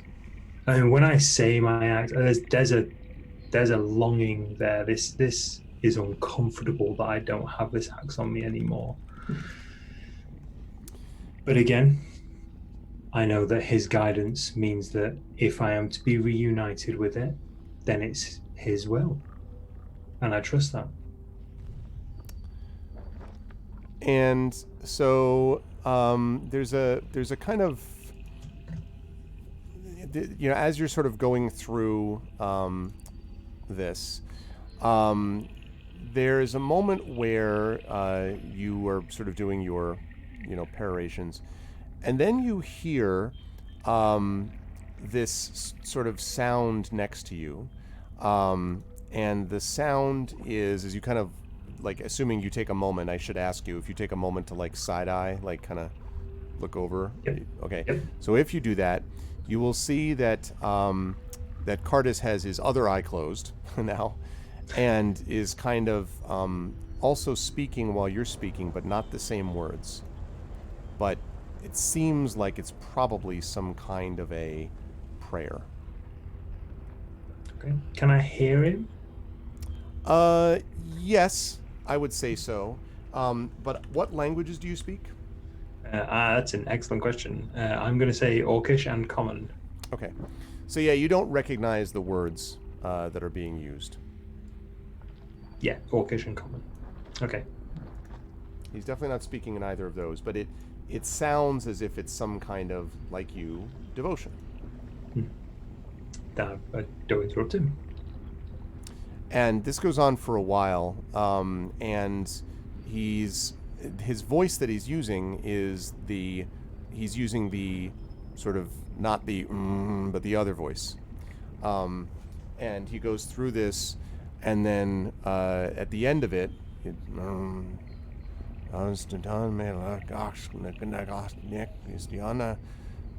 Moradin, he says. And you do recognize the name of Moradin, or at least probably do. Make a religion check for me. Yep. This should be interesting. This is a pretty well-known one, so Okay. that's why. 14. Yeah, you would definitely have heard of this before. Moradin is the dwarven god of creation. He focuses on forge and knowledge, and so Moradin is a very common dwarvish god, but also very common for artisans. And if you were to find the archetypal, like what you would imagine sort of a forging, blacksmithing style dwarf to be, Moradin would be that. I see. Is he finished? Yeah, he seems to be. And he kind of opens one eye again and then looks at you and then and sort of gets up slowly and shuffles back into his room. Just before he leaves, I will just bow to him. I'll say, I see you follow the All-Father, the Creator. I hope you found solace in praying with me.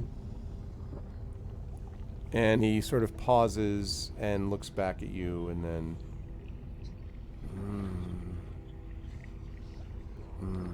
And he kind of slowly nods, maybe, and then turns and enters his room again. There was one other thing I wanted to do just Okay. before my watch ended. So I have 2 weird amulets that I haven't looked at, and I wanted to just kind of have a look at them. I'm not going to wear them. I just want to have a look at them because I haven't properly looked at them since. Okay, that sounds good. Although this is where I have to try to remember what amulets came from No, where. that's cool. We got it off that guy we met 7 sessions ago. I know. I'm Come like, So you have told me about them before. So Okay. I have an amulet, like a gold closed eye on a chain. Okay. Sounds promising. Yep. Gold closed eye. And this is probably, aside from being buried under an avalanche of snow, this is the only time we've actually stopped long enough for me to properly look at some of this stuff. Oh yeah. So how many extra curses has he picked up unknowingly in the meantime? Yeah. He's like, well, Yeah, well, I'm not exactly going to try and identify it myself, but just like all I know is like it's a like a copper or gold amulet on a chain. I'm just like, yep, that'll do. Yeah. Run on to the next objective. This curse is 3 times as bad if you don't currently have the Axe of Blood. Oh, bugger. Oh, great. You become a mindless berserker. Okay. Just give me a moment. Oh, I think I know what this is. Yes. Okay, yes, I know the one we're talking about. Mm-hmm. Cool. So I just I want to know more about its physical nature. So what is it made of? How big is it? That sort of thing. So Are there any markings on it? Because I've only seen the basic shape of it, and then it's gone straight into the bottom of my bag. yes, so it's an oval basically, and on the oval is actually what looks like a kind of amber is the way I would describe it. Kind of an amber. The surface of this oval thing is basically amber, so it's got what looks like metal surrounding it, and then in the middle is this amberish color. And carved into the amber-colored substance is what looks like a closed eyelid. So it looks like a closed eye. As far as for how big it is, it's not that big. It's probably about, like, if you can see, like this, that big probably. Yep. In terms of an eye color. Okay. And it is on a strong metal chain. And yeah. So that's the only one that really caught my interest. I did get a wolf paw necklace from an Uthgard barbarian. That seems to be that doesn't look to have anything different other than what it is. Just looks like just a wolf paw that's on the end of a, that might be a tribal, based on your own experience. Yes. It may be a tribal something or other. Cool. But yeah. And there's no markings or instructions carved into the other amulet, the other pendant. There's the markings of what's carved into the amber. There's no instructions. No, you have not put it on yet or anything like that. No, I'm not going to. Yeah. Okay. Okay, cool. I pocket that, and then I think that's coming up to the end of my shift. Okay. So it probably turns yak folk into stone. Yeah, God, can you imagine? That would have been. It's the anti-yak folk. It's the amulet of invisibility. Mm-hmm. Let's see. I actually want to pop up. Oh, I do. Huzzah! I do have one of these. Okay. I am excited. I can give you actually an image of this. I will show you exactly what it looks like. What I've described. I'll just get the stream up. There we go. Full screen. All right.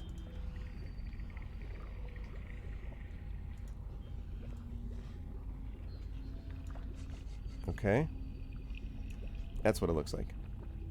Oh, excellent stuff.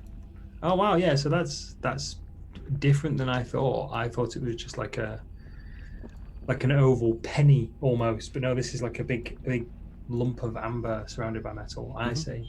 And those are the etchings that I can see on it. That's correct. Okay, excellent. Thank you for that. Sure. That's so magic. What do you mean, Ataruxu? I'm sure that's just a totally normal. Okay. So now let's talk about mechanically what happens at the end of this. So this is a long rest. And so let's talk a little bit about what happens at the end of a long rest. Because I am sure people are excited. Unfortunately, because the fish is poisoned. No, I'm just joking. The only one who does not get all of her health back actually is Greta, because she doubted the power of the fresh fish. And so as a consequence, she does not. In fairness, we've had bad experiences. No, I know. I know it for sure. Okay, so what happens at the end of a long rest, you'll be happy to know that you regain all of your lost hit points. So your hit points. Had I eaten the fish, we would all be dead now, and you know it. That's right. That's true. It's only fatal to dwarves. No, I did not eat it in that case. Celtic started to develop a knack for do the opposite of Greta to survive. Exactly right. Okay. It was a sacrifice you were willing to make, yes. Exactly. Some Okay, of my so party may die. I'm willing to make that sacrifice. Yep, absolutely. Spoken like a true British politician. I was just about to say, listen, it may. We just had this. Oh my God. Anyway, okay. So, so it's quantum fish. It's deadly if you eat it and harmless if you don't. That's funny. Okay, so you get all your hit points back. Also, you will regain your spent hit dice up to a number of dice equal to half of your total number. So remember that during short rests, you usually use your hit dice to regain yourself, or sometimes spells, work on the basis of also sometimes use hit dice, not always, but sometimes hit dice are used as well. So if you've used any hit dice, or in second wind or things like that, if you've used any of your hit dice, you can get up to half of your maximum back. So whatever your maximum hit dice would be, you can get up to half of those back. So, for example, if I have 4 out of 7 currently, I should go back up to 7. That would be correct, yes. Yes, thank you. Oh, and my rages and my relentless endurance. Whew, let's not forget about those bad boys. Is everyone else up to partly hit dice or full hit dice, or where's everyone else at on that? I'm up to my full 7 hit dice now. Okay. I only had 4 and I had used 1, so I'm assuming I'm maxed out as well. Then you'd be at 5, yeah. Yeah. I'm also at max hit dice. Okay. Nice. Lovely. So remember, you can only benefit from one of these in a 24-hour period. Only one long rest every 24 hours. So this will be it for a while, but I think this was the time to do a long rest. Quite obviously. This is our last save point for a while. Exactly. You make it sound like we have plenty of opportunities for long rest and sleeping. I don't know what you mean. Oh, this was a careless one. No. That'll cost you. Yeah, exactly. No, you folks are not a problem. I have had other, groups in the past that are just kind of like, get hit. Oh, let's go rest. I'm like, look, we're not playing Icewind Dale, okay? You can't rest every 5 minutes. This is not how this goes. So. Rest until healed. Yeah, pretty much. Exactly. God, when was the last time we had a long rest? Was it on the air? No, was it in the tower? Technically, I suppose the Yak Village counted. I'm not sure though. No, I don't think it did. No, we were I don't think so. unconscious. That's not resting. I think we it were was when we were drugged. flying around on the tower. No, it was. I'll tell you when it was. It was the avalanche. It was just after the avalanche, because we went straight from the avalanche to the base of that's the right. mountain. Yeah. God, that was ages ago. Ooh, that was like several sessions Woo. ago. Yep. Yep. Man, It's been quite something. Okay, But so now- that's mechanically what you deal with. When you conclude your last of your last watch, Urush, and you kind of get everyone else up, you without fanfare or warning, Cardus just walks in and just into the room, and and kind of goes over, and he goes over to the table, the stone table, and picks up a couple of tools. You can't quite see which ones, and starts to do the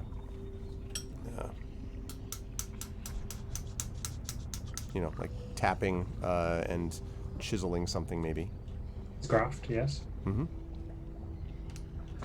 I have a quick spy on what he's working on. And that wakes anyone else who's not already awake up. Yes. Well, I've given them all a bit of a kick in the feet, so... When the DM says, without warning, arts and craft is not what I was expecting. yeah. But, Yeah. so how, Did anybody else have that fish? but how, like, how many hit points did we now regenerate? You're up full. All. Oh, yeah, that's what I want to hear. Full Yeah, hit we- points. And full spells, yes? Yes? I believe that's right. Yes, that sounds right, Alf. Don't legit. bother. I'm Don't bother pretty yourself. sure that's correct, but let me double check. Don't you worry about rules. Oh, you I'm worry already- your little head about that because I'm already like. He's like, I've already refilled my spell slots. It's Yeah, fine. I I'm can't on take it it. back now. I'm I- already I taking all the did, red dots away, and I don't remember where I yeah. put where they were. So it's Yeah, I exactly. really So appreciate- We'll just say yeah, right? We'll just go with it. Sure, I appreciate aspirational role playing. I really do. I appreciate many of here's the way it could work. I'm like, it could absolutely work that way in that universe. It could definitely work that way if that's the way the universe worked. But it Reference doesn't, rules. and so that's that's fine. Okay, let me confirm. Whilst Arvy's checking that, I'm going to show Greta this amulet. Yes, all the because I know spell slots she- are back. I'm sorry to interrupt. Yes, that's what I thought. Okay. Oh, I stare at the amulet. Yes. Yes. So I got this a while ago from someone we, killed. I don't know anything about it, and I don't know if it's magical, but it kind of looks magic. I know it's pretty things like this normally have magic in them, and I didn't know if you know anything about it. I would not be able to feel whether there's magic in it, but I can have a closer look if I know anything about it. If you don't mind. Arf, I do a religion check because Okay. there, 22. Definitely not religious. You're pretty confident this isn't ritual. I mean, it's definitely ritualistic somehow, or it'll be used in a ritual maybe, but not religious ones. This is more likely to be magical, you think? Where did you get this from? You know, I think it was from the Uthgard barbarian chieftain, or the shaman, who was at the front of the Eye of the Allfather when we arrived. Oh, Do you remember with the little yeah. dragon? Yeah, those guys Yeah, in the hallway. Those guys, yeah. So we haven't really stopped a lot since then. We've kind of been on one thing after another. So I picked it up and I saw it might be important, so I put it in my bag, and because I had nothing else to do on my watch, I've been through some of the stuff in my bag. And I remembered I had it. I can tell you it's not religious, Huh. but this is now from the symbol on there, the rune in the center. Isn't that one of the runes that was on the statues in the oracle room? I don't remember really. I'm not really sure can't either, remember. It's similar but not the same. It's similar but not exactly the same. So maybe this looks similar. So maybe it's kind of a giant rune. Maybe. You know what I mean? Like one of Yeah. their writings. Yeah, maybe. way? Maybe if we can find another, maybe Zephyros will know. If we can get back to him at some point, maybe he'll know what it is. Maybe if Cardus knows. Who knows how long he has been serving the giants?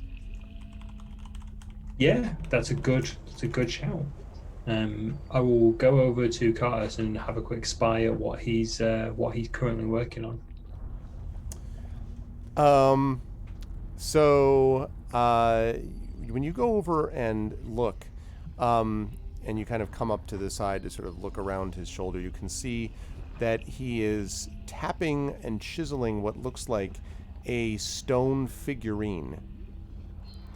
And it, looks like, it seems like that's what he's doing. And he seems to be not like kind of moving around the outside of it. He sort of turns around, and he's working again off of just what looked like originally a block of stone. There's a lot of stone dust around and so forth.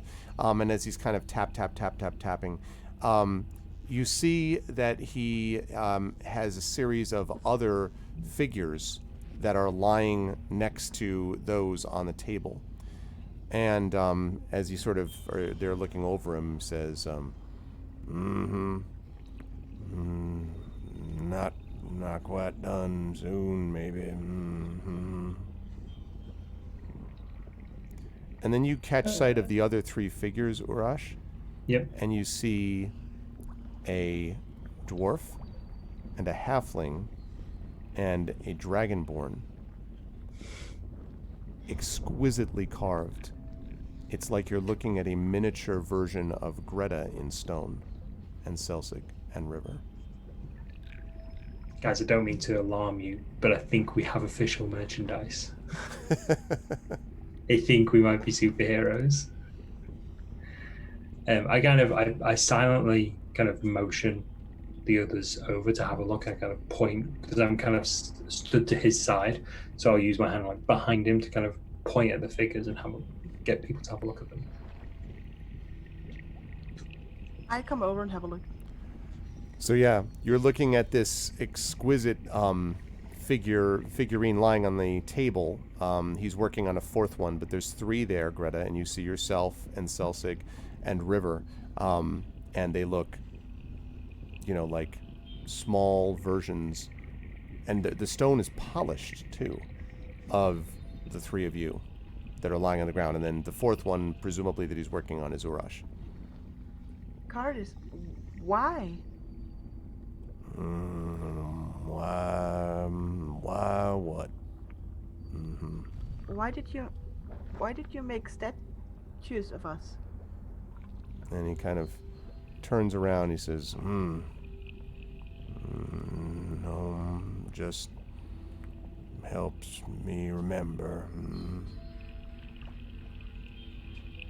And then he kind of says, he jerks his head towards the curtain. He says, all my memories. And he kind of jerks his head again towards the room. Can I have a look? I open the curtain and have a look. So all on the walls around this room, the smaller room, on the inside of it, so out of your view, on this little shelf which circles the entire room, are hundreds of these figurines, each one of them representing what looks like a different figure. A lot of dwarves, there are some humans, there might be a halfling in there. You see a couple of huge dragons, like dragon figurines, and each one of these is spectacularly detailed. And they're all on this shelf, this rather large shelf, all circling this room. Are these people who visited you? People I know in the past. You knew dragons? They knew me, you hear. What is this voice thing? Sometimes you speak with a different voice. What is that? And he looks around and then sees the battered helmet somewhere on the floor, and he points over at the helmet. Yeah, we tried that before and I didn't get it. And he shrugs. Oh no. And then he says, what's not to get? I think I would like to rule out possession. And do you say that? Yes. And he sort of stops and looks.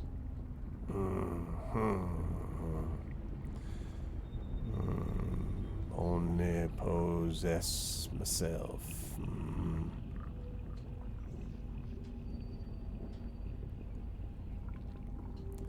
He doesn't seem to say anything else.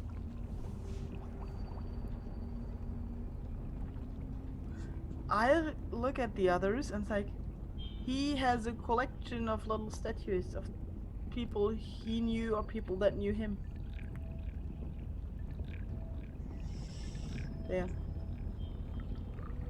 I go and have a look. And indeed, lined around this room, on this shelf, are this just array of hundreds of these little figurines. Again, all exquisitely detailed and all different types. Dwarves, humans, what might be elves, halflings, dragonborn, and then several larger, more monstrous creatures as well, including dragons. There's also one rather large ogre, from what you can tell. And one thing you notice, though, that there's definitely none of, no giants. 0 giants at all. I was about to say, are there any statues that we recognize, like giants, like Harshnag or anything like that? But if there's no giants, then I don't know if we're going to be able to comb through all of them to see if there's any figurines that we would recognize. I mean, I was going to say you could take time, but it's going to take a while to kind of go through and figure them out. So, no, he does not have dice that are painted and made of pewter. No, not so much. He doesn't have a dragonborn. Apparently, he has a dragon. He said a dragon, not a dragonborn. He said he had seen a dragon. Yeah, but he had seen a dragon, but he Has a figurine of a dragon, not a dragonborn. I was pretty sure you also just said there was a dragonborn. I was like, No, what? if I did, I didn't mean to say that. Sorry. No, dragon. A full-size dragon. Oh, well, sorry. To scale size dragon, but you know what I mean. It's an actual dragon, stone dragon. No, I don't never never know assume. how big that room is. No, it's he apparently had a lot of time on his hands. It's very true. Yeah, no, it's a to-scale dragon, but it's an actual dragon, not a dragonborn. Yeah. Are they just Brock, or are they stained any colours? They look to be. Some of them do have some faint colors, but it looks like only a couple, and they seem very like. If you had to guess, like maybe they were like he, ground up different kinds of rock to create a different sort of thing. But that's all. Most of it is just sort of the gray of the stone that he's working with. What about the dragon? The dragon is the same. There are on the dragon and on a couple of the other ones, there is a kind of reddish stone that is intermixed with the regular gray stone, but that's all. There's no extra color on top of it. Okay. Okay, we'll go back to him and see how he's doing with my little statuette. So by the time you come back, he has pretty much apparently finished it, and he kind of holds it up and sort of looks at it and kind of, gives it with a practiced eye, one of his the only practiced eye that he has that's left, and is looking at it and then kind of like turns it around and nods, and then he takes the 4 figures and he stands them up next to each other. And you can see that in each case, the figures, now that you get a chance to look at them, are not just you standing with your hands by your sides. Each one of them is an image of your figure doing something. So Selsig, your figure looks as if you're about to jump, like up or over or something like that. And River, from what you can tell, the figure looks like he has your hands moving as if you were ready to cast something, maybe. Orash, you've got, he has you with your, he's got a big axe in your hand that's kind of like raised above your shoulders like this. And Greta, the figure that he has, at first you don't know what it is. Like it has like a hand extended, and you don't really know what that is.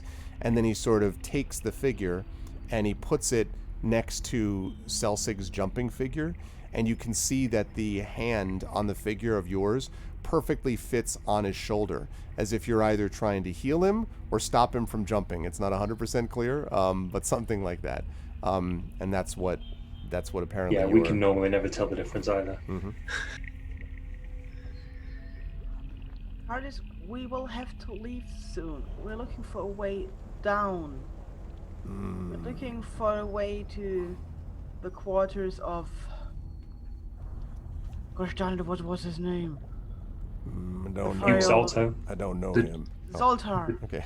The Duke. Zoltar. And so when you say Zolto, when you say Duke Zolto, there's a moment where he stops and he kind of sort of stops what he was doing, kind of looking at the figures, and then kind of looks back at you and he says, Zalto. And then he says, why would you want to find him? Zalto is currently in a position to cause a lot more harm than he usually does, and we want to take something from his possession in the hope of at least stopping him from getting more power. Also, we already partly destroyed one of his war machines, and we would like to get away from here after that. And he sort of nods and says, minds go many places. They go up, they go down. Don't know if you want to go this way, but the mines could bring you to the low levels. Lots of giants down there. Dangerous giants. Yeah, we already figured this is kind of a very dangerous mission. And he But- sort of, he If nods. we don't like- act, there will be dangerous giants everywhere. Yeah, Pretty much. and it's kind of too late to turn back actually. And it's like nobody else apparently is going to do this, so we will just have to do it because it needs to be done. And he nods and he says, well, and he kind of thinks about it a little bit and then says, and he sort of, so he goes back and forth. He seems like he's trying to decide, what to sort of do. And you can see at a certain point he starts going, I don't know. Well, it seems the right time. Is it dangerous? Dangerous, though. It's always dangerous. And he's sort of having this internal debate, out loud for you, though. That's not an internal debate. Yeah, I was going to say, I guess not. I guess it's an external debate. It's a debate that sounds like it wasn't meant for you, though. Like, it sounds like it's him arguing with him. So after a few minutes, he sort of kind of nods and says, all right, follow. And he turns around, leaving the figures on the table, and goes down to the steps and then up the other side and picks up the lantern that he had left on the floor, you may remember, last night. And you notice that the lantern is still burning and has not stopped burning the whole night. It's just Good still lantern. still as bright as it was. And he Definitely goes up the magic. stairs. It's good to see you, Fleos. Safe travels back, man. Just And before he exits, could I get his attention? he's not going to leave it. I mean, he's acts like he's waiting for you to follow him, but sure. I want to just pick up the figure of me, and I want to take it over to him and point at the axe that my figure's carrying. I'm like, have you seen this? And kind of I lost this. Have you seen it? he kind of mumbles and then you might find it.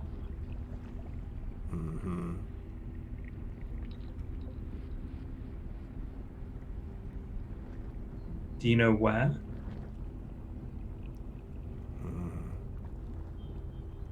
Down somewhere in the level you travel through, might find it. And then he says, I'd be careful though.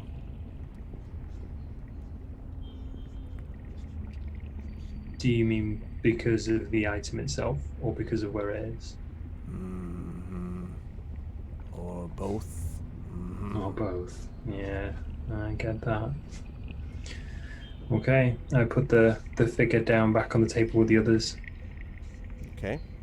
And having done that, he then is going to lead you out and back into the mines, which is a good moment for me to pause and to say welcome to everybody. Welcome to episode 218 of Pen and Pixels. You are watching the awesome and amazing GOG, DoD with GOG group of Pyron J, Darksaber 2K, Mike Smith, and Tasty Chai. Everyone is here and doing an awesome job as always. And if you like what you see in here, please follow us here on GOG.com. Please subscribe to us here on GOG.com. And please click through and sub and follow to all the individual streamers also. And remember that we will be going until about another 40 minutes or so. And then we will give way for Pantsless Aaron, who has made his triumphant, or will make his triumphant return right after we are done. But first we have to see what happens next in the land of Duke Zalto's Iron Slag Fortress. But welcome, everybody. So, okay, and actually, now that I'm looking, this is that moment where I realize that it's gotten dark and I didn't realize it, so hold on, I'm going to turn on my upper light. Talk amongst yourselves. So, are we looking to go down to a lower portion of the fortress to try and find Zalto's chambers? That's what we're trying to do, right? I think so, yes. Because, Okay. Didn't we get some kind of hint that that whatever we look is not going to be in the level that we are currently on? Well, all things aside, we were chased off this level anyway. That's true. That's very true. So, we finally found the way down. I'm just so happy. Yep, me too. Yeah, we did kind of blow up his I don't know, whatever you want to call it. His construction yard. We blew it up a little bit. Yeah, Yes. but I think we did a good thing there. Oh yeah. Oh, yes. Bought some time. But yeah, so I mean, did anybody actually see us run into the mines? I think we had killed everyone, right?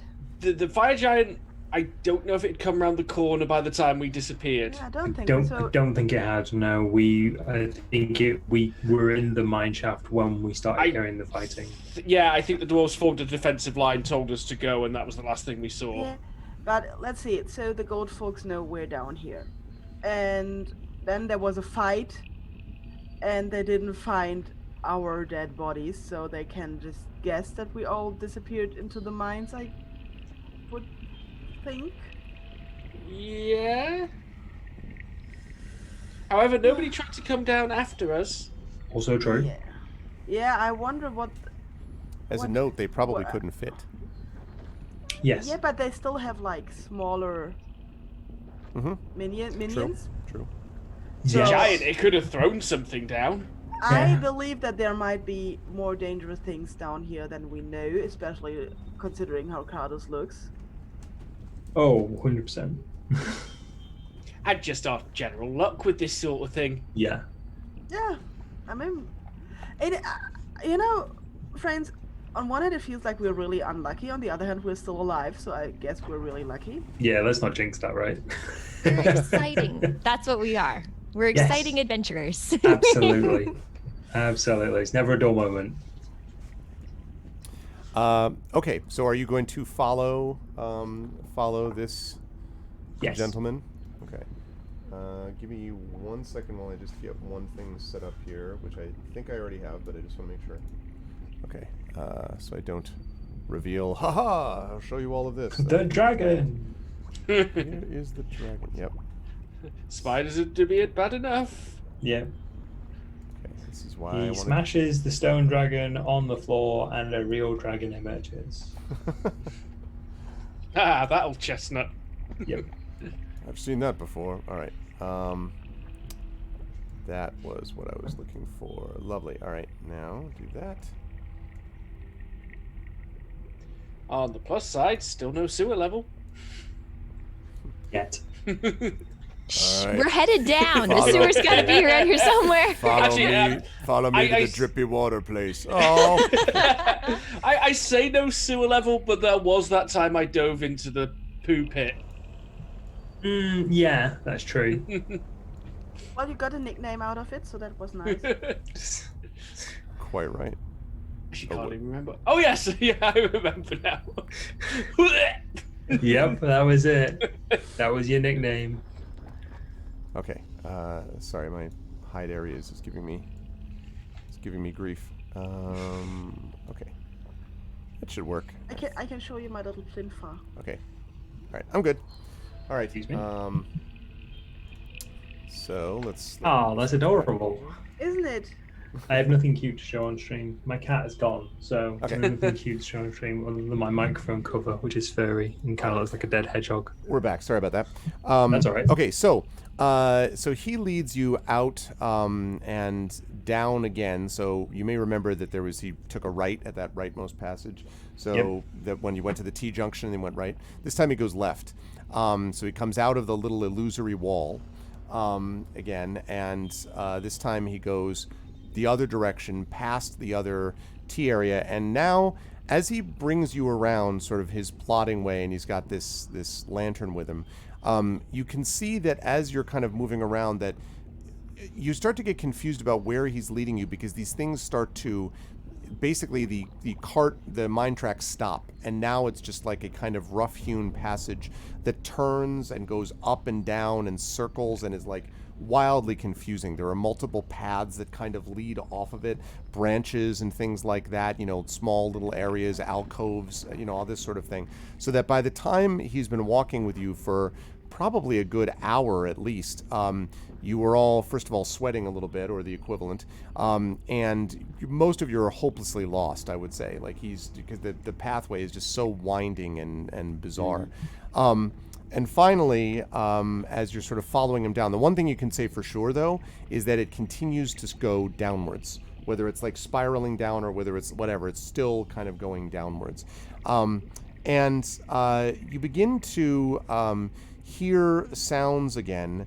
You begin to hear sounds of rough kind of, get him, and this time it's definitely multiple, feet creatures. And you can also begin to feel heat building again as you get closer. And finally you get to this one, basically this one part of the passage where there are a couple of branches off of it. And Cardus looks back at you and says, "All right, be quiet," and turns around and kind of makes his way down this sort of narrow passage. To get into this one, you're going to have to kind of duck your head, Urash. Everyone else can probably do it, but you'll have to go single file. Does anyone have like an order they want to go in? I guess I'll go first. Okay, cool. Celtic goes first. Both of you go first, get wedged in the passage. Okay. I go second, just in case it gets really dark and Celtic can't see anything. Okay. I go third then, because Urash can always see over my head. Indeed, I'll bring up the rear. Okay. All right. All four of you with Cardus in front. Cardus leads you down this small little winding passageway. You have to duck your head a couple times. In one spot, for anyone who's played Jedi Fallen Order, you'll know what I mean about this. You have to like slide your way through like a couple of these little gaps where like your body is like you have to suck in, to just get through. Urash, there are one or two moments where you're a little worried you get slightly stuck for a few seconds, and you're like, and you push through. It's not, you've been in more fun places.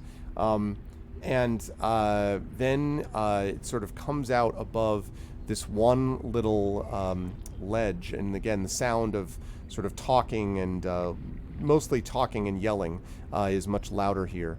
And he sort of looks at you as he's in front, and he points downwards, and you can see that you've come to what looks like a little ledge that is above a landing where there are stairs. So it's basically stairs going up, and then there's stairs going down, and this little stone ledge looks out basically on this little landing. It looks like it's about maybe a 10-foot drop, and it's in shadow and darkness. Unless someone was looking for it, they wouldn't see anyone up in this area, and even if they did see it, there's lots of little gaps and things like that. There'd be no reason to like go up there. So what it basically means is that you can sort of turn around, hang down, and then let yourself drop basically onto the landing. I guess you could just jump onto the landing from where you are, because it's literally, this ledge is right above where the landing is. And when I say landing, by the way, because Pyron's giving me a confused look, I mean the stairs lead down from one direction to this platform, basically, and then another platform, then another set of stairs lead down from the other side of that platform. So it's like stairs here, stairs there, going downwards. And you have this ledge that's right above the platform you could jump onto. I'll lower myself down onto the platform. Okay, and you do. It's a stone platform, so you don't make any noise when you get on top of it. That's easy. Okay. Have, anything obvious from my position? I will show you as I bring you over into the power of a new map. Oh no.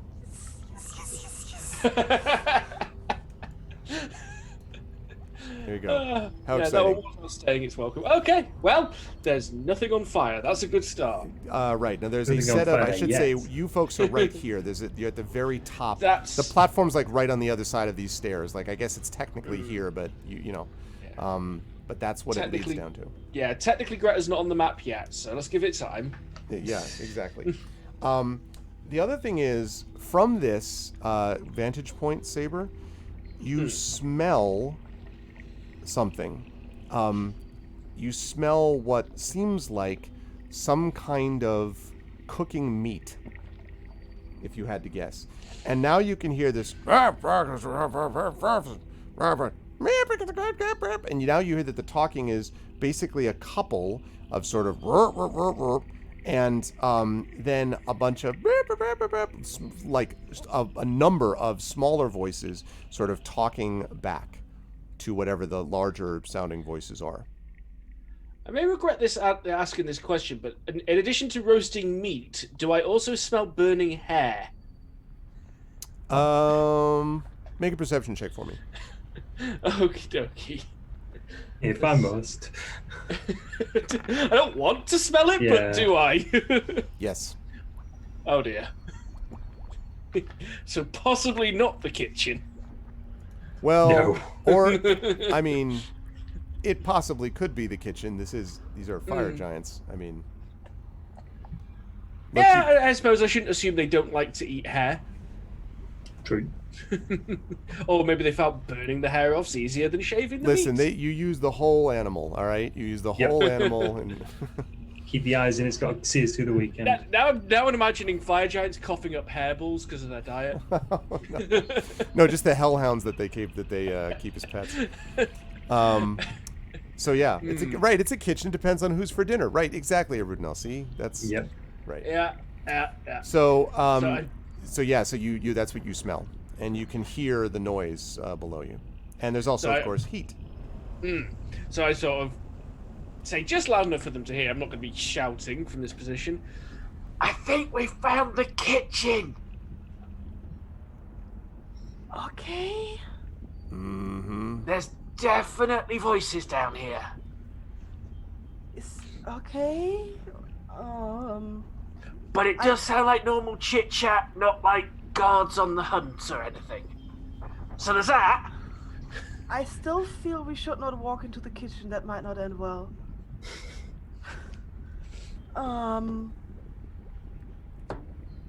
Anything? Is this?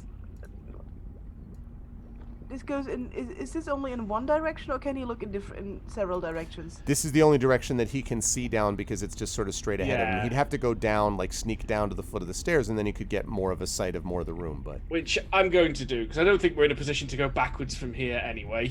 okay, So I'm going to head to sneak to the bottom of the stairs. okay, all right. Roll for initiative. Exactly.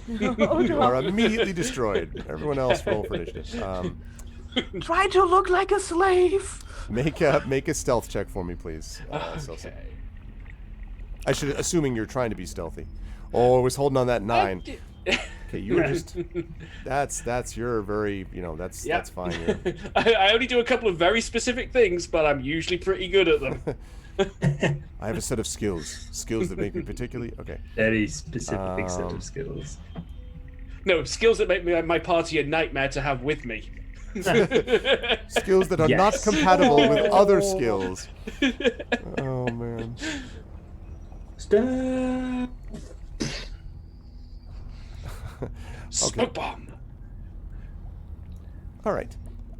So let me show you a little bit more about that. Okay. Because you can see a lot of this because this room is lit by a fireplace. Room's lit, peeps.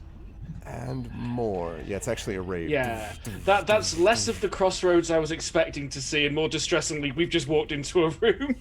Okay, God. here is what you see.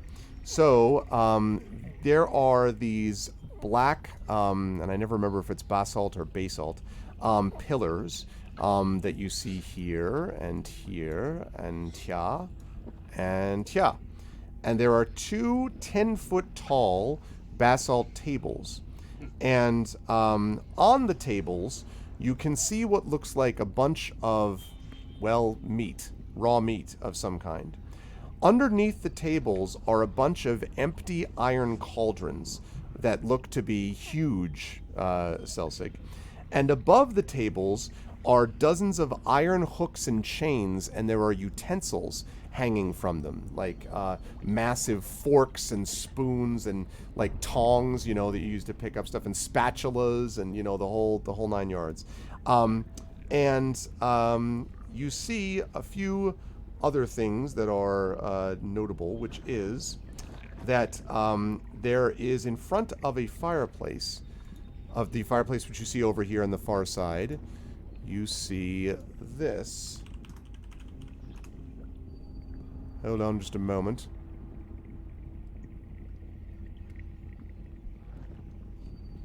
No, I'm not going to pay for yet another item.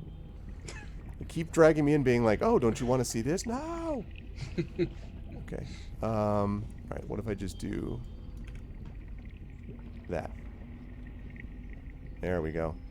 Okay.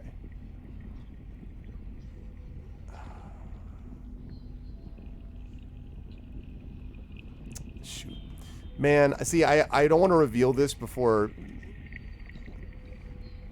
Oh, God bless America. It's too... Okay, fine. No, I'm not going to do that. I'm not going to do that. In case you're wondering, I'm trying to find the... I was trying to find something that would look good and I wouldn't have to describe. Well, it looks sort of like this, but not quite like this. But I will do that in this case. And you'll just have to sort of work with me here. So, standing in front of the fire, you can see what is obviously a giant with dark reddish skin, obviously a fire giant, but she is wearing a gown which looks like a gown that, if you're looking at it properly, Celsig, looks like it might be made out of scales, and you can see a couple of wings hanging down the back. You think this might be the skin of a dragon that she's got, that she's using as like a gown. And she has her luxurious orange hair is wrapped around this enormous horn, like sort of up on her head. So it looks like a dragon's horn is sort of serving as like a hairpin, basically, that's on the top of her head.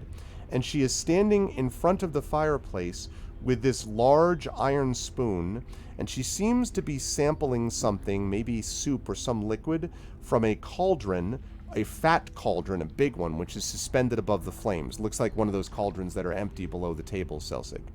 And dancing around her are a bunch of things. Dancing around her, you see...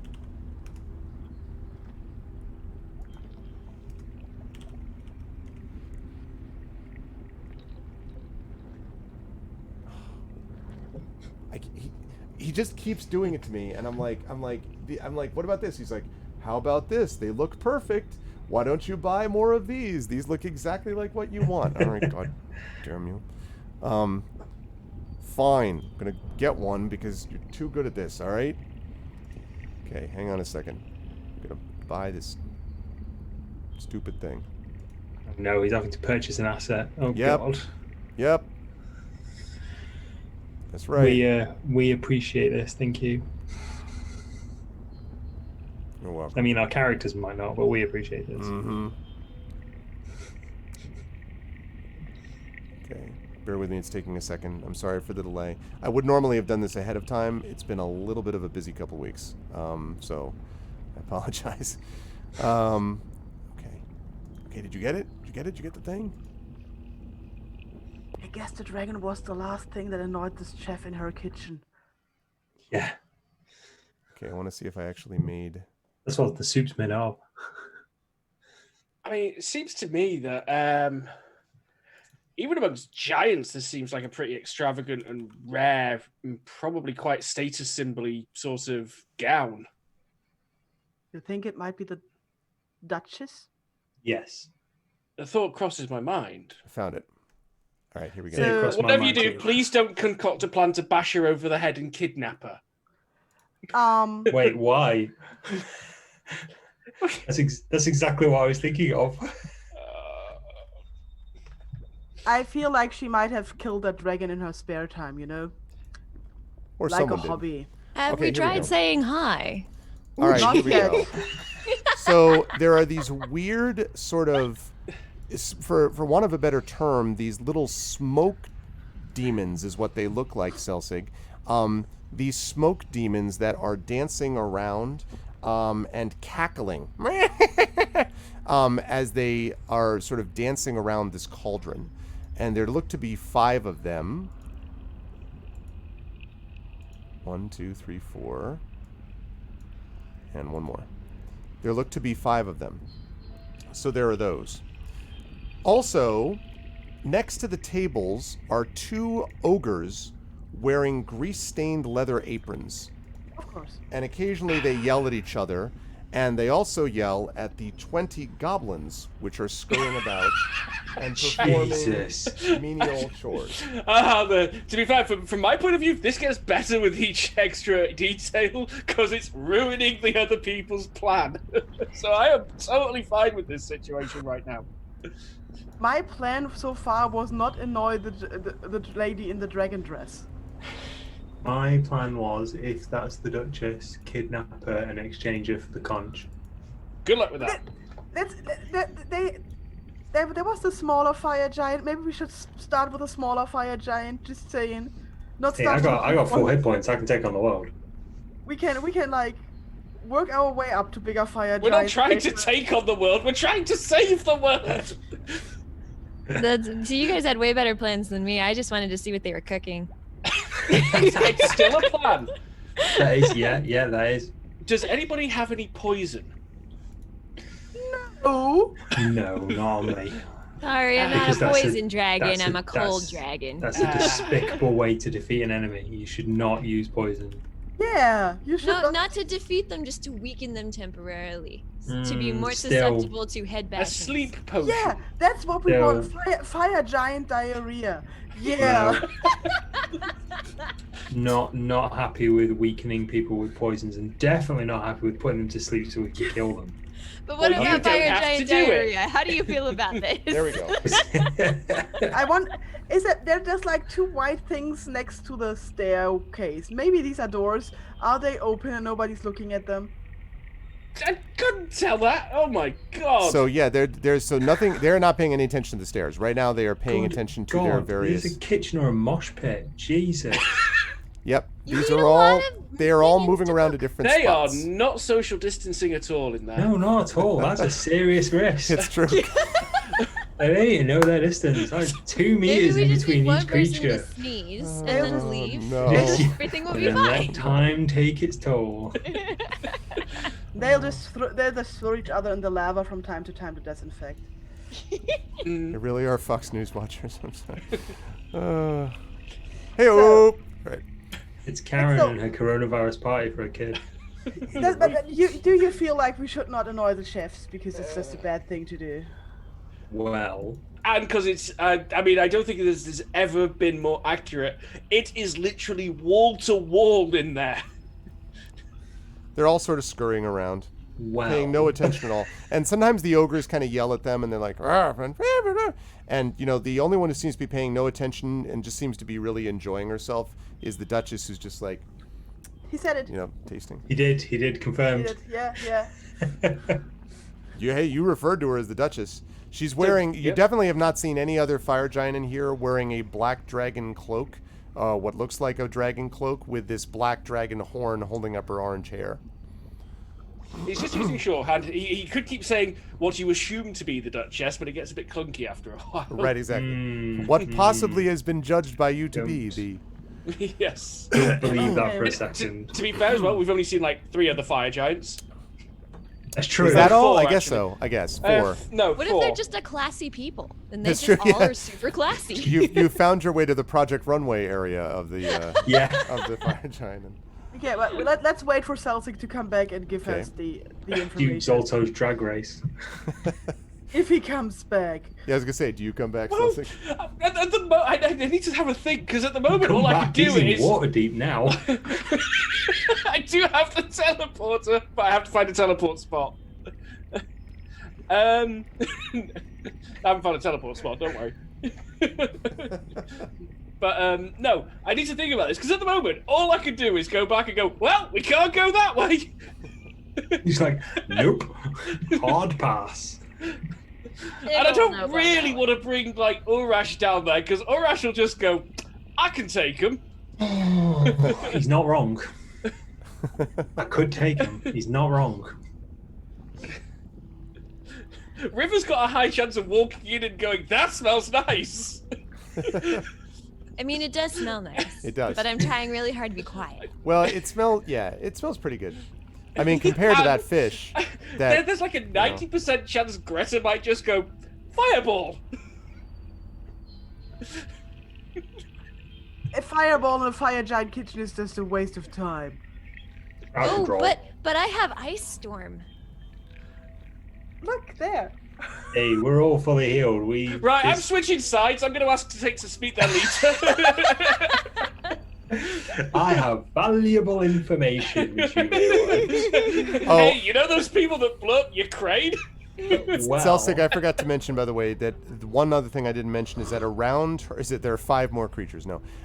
Around the neck of the fire giant is also a fairly large crystal flask. I forgot to mention, like a necklace almost. But it's Oh my definitely god, I a was crystal saying, flask. I thought he would say like a fairly large conch, and I was like, oh no. Yeah, conch that she has, and it says conch of but a flask. This is a conch, but I didn't buy the asset. yeah. You're in a stairway; they can't all attack you at once. Ah, it's the old pincer move, huh, Anorexia? Yeah. Well, we have no ranger, so.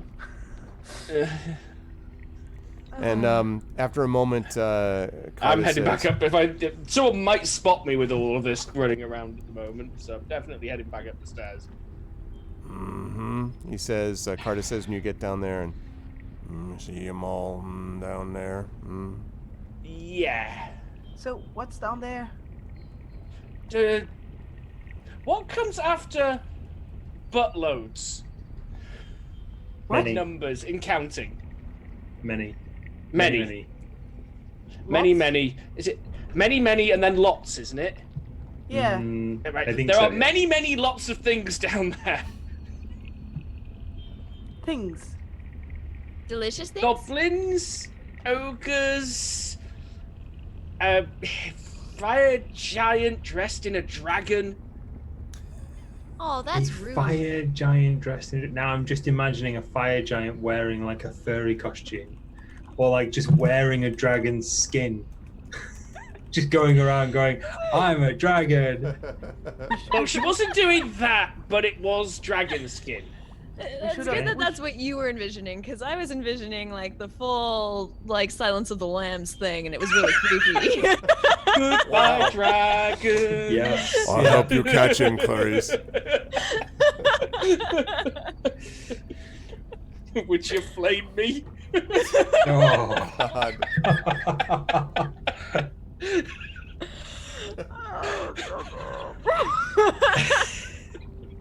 That's it. Show's No, we're over. gonna get done. nothing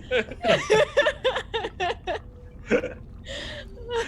That's true, Miranda. Of all the things you could be in a dragon, dressed is probably one of the more benign ones. Yeah. It's probably true. Oh, man. Acid your path. Down there's the level. Lower level. Well, That's the thank way. you. Hmm. Maybe we could pretend to be slaves and just walk through. Didn't that not work so well for us last time? Yes. Maybe we need more training. No, did that not work? Oh no, that was when I bluffed them to think I was guard. There is a door immediately on the left from it at the bottom. Was it open? No. This is not good. No, it isn't. We should have brought our very own goblin ambassador. Oh, Gleek. Oh. I miss Gleek. Wait, we had one? I think Yeah. that was me. Yes, we used to have a goblin ambassador just for us. I used to command their army. Oh. Technically correct. I promised them chefs. Also technically correct. There's a good chance they've eaten those chefs. No, no. Someday we're gonna find out how badly wrong we read that situation. Yeah. Tribal. No. We get back to the brought- surface and Tribal's just like, it's just overrun with goblins. Yeah. Good news, the goblins have killed off all the giants. Yeah. We brought peace No. and nutrition to people. Peace and nutrition. We Peace and want peace nutrition. to the goblins. Anyway, Okay, we need a plan. we do. I feel like we should try to walk through and just, because if there's going to be a fight, there is going to be a fight, but we could try to avoid it by just coming through, just slaving around here. Yeah, but Ooh, we could be the wait Heavily- staff.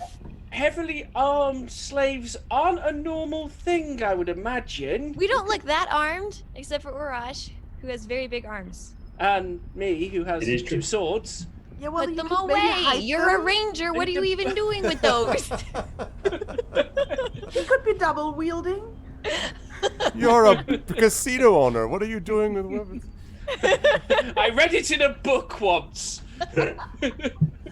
Oh, man.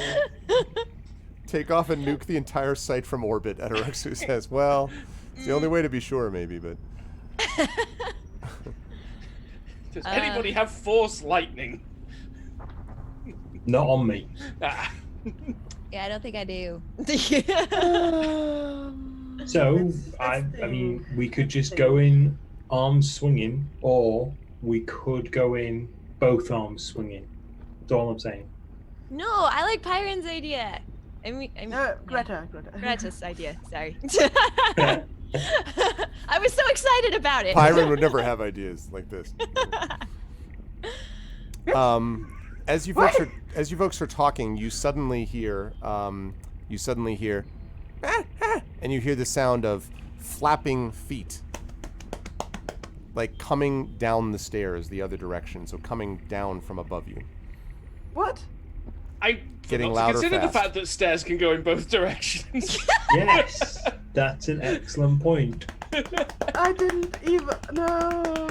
To be fair, nobody stated they got down yet. Except for Just you. assumed they've been- yeah, except for me. So I'm And we gonna help them hide back in the up. corner and minor illusion a wall in front of myself because it worked last time. Stealth, please. That did work last time. Stealth check for me, please. Stealth check. Why are there people on stairs? 26. There- Okay, there so you aren't do people. that, and all of you sort of draw back. Now the creature can't possibly see you, the rest of you, but for Celsig, it zips right by, and it is a goblin that seems to be carrying a couple of, staggering under the weight of, really, 2 what look like, at first you think they're like maybe tridents, and then you realize that they're giant-sized forks, and the goblin goes down to the platform, past you, Celsig, and then turns and goes down the stairs into the kitchen, and you hear this. That was our opportunity and we missed it. Why? What would he have done with 2 giant forks? You become the wait staff. Yeah, but we don't look like a goblin. Apparently, they're all goblins. Do we need to be a goblin to be the wait staff? Apparently, yes, in this kitchen. I don't know that that's true.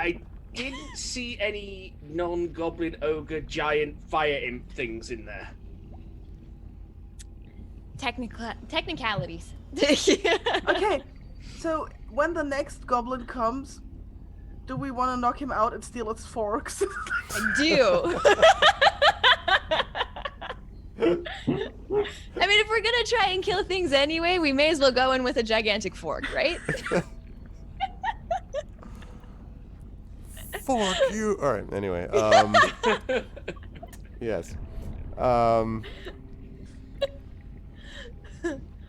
At the moment, there's silence up the stairs. Down the stairs is the loud, I'm Yammers, just no. saying maybe less killing, because it's not gone well for us so far. Well, what's up the stairs? A goblin just came from there. It's also a good point. Yeah, maybe they're like slave costumes up there or something. Maybe there are goblin costumes up there. Hey, We look! can walk four around going, unatt- I'm a goblin, look at me. Yes, 2 unattended butler outfits and 2 Yeah. unattended maid outfits. Yep, absolutely. Suddenly, it's a bad game of Hitman where you just put it on and instantaneously you're like, I look just like a goblin. If they can wear a dragon, we can wear a goblin. Yep, yep. Should we suggest we skin just- a goblin? I just walk through, I'm just like, yes, I'm a goblin, thank you very much. I'm holding the face of my own. I look up at Urach. You know, one of us could pass off better than the others. I'm a little big for a goblin. Well, we've seen other types here. I'm trying to pick my words very carefully. Yeah, you pick your words carefully. I'm just saying, we have seen other half-orcs. That is Maybe true. we've been sent to inspect. And you suddenly Fine. hear, like, again, slapping sound of feet.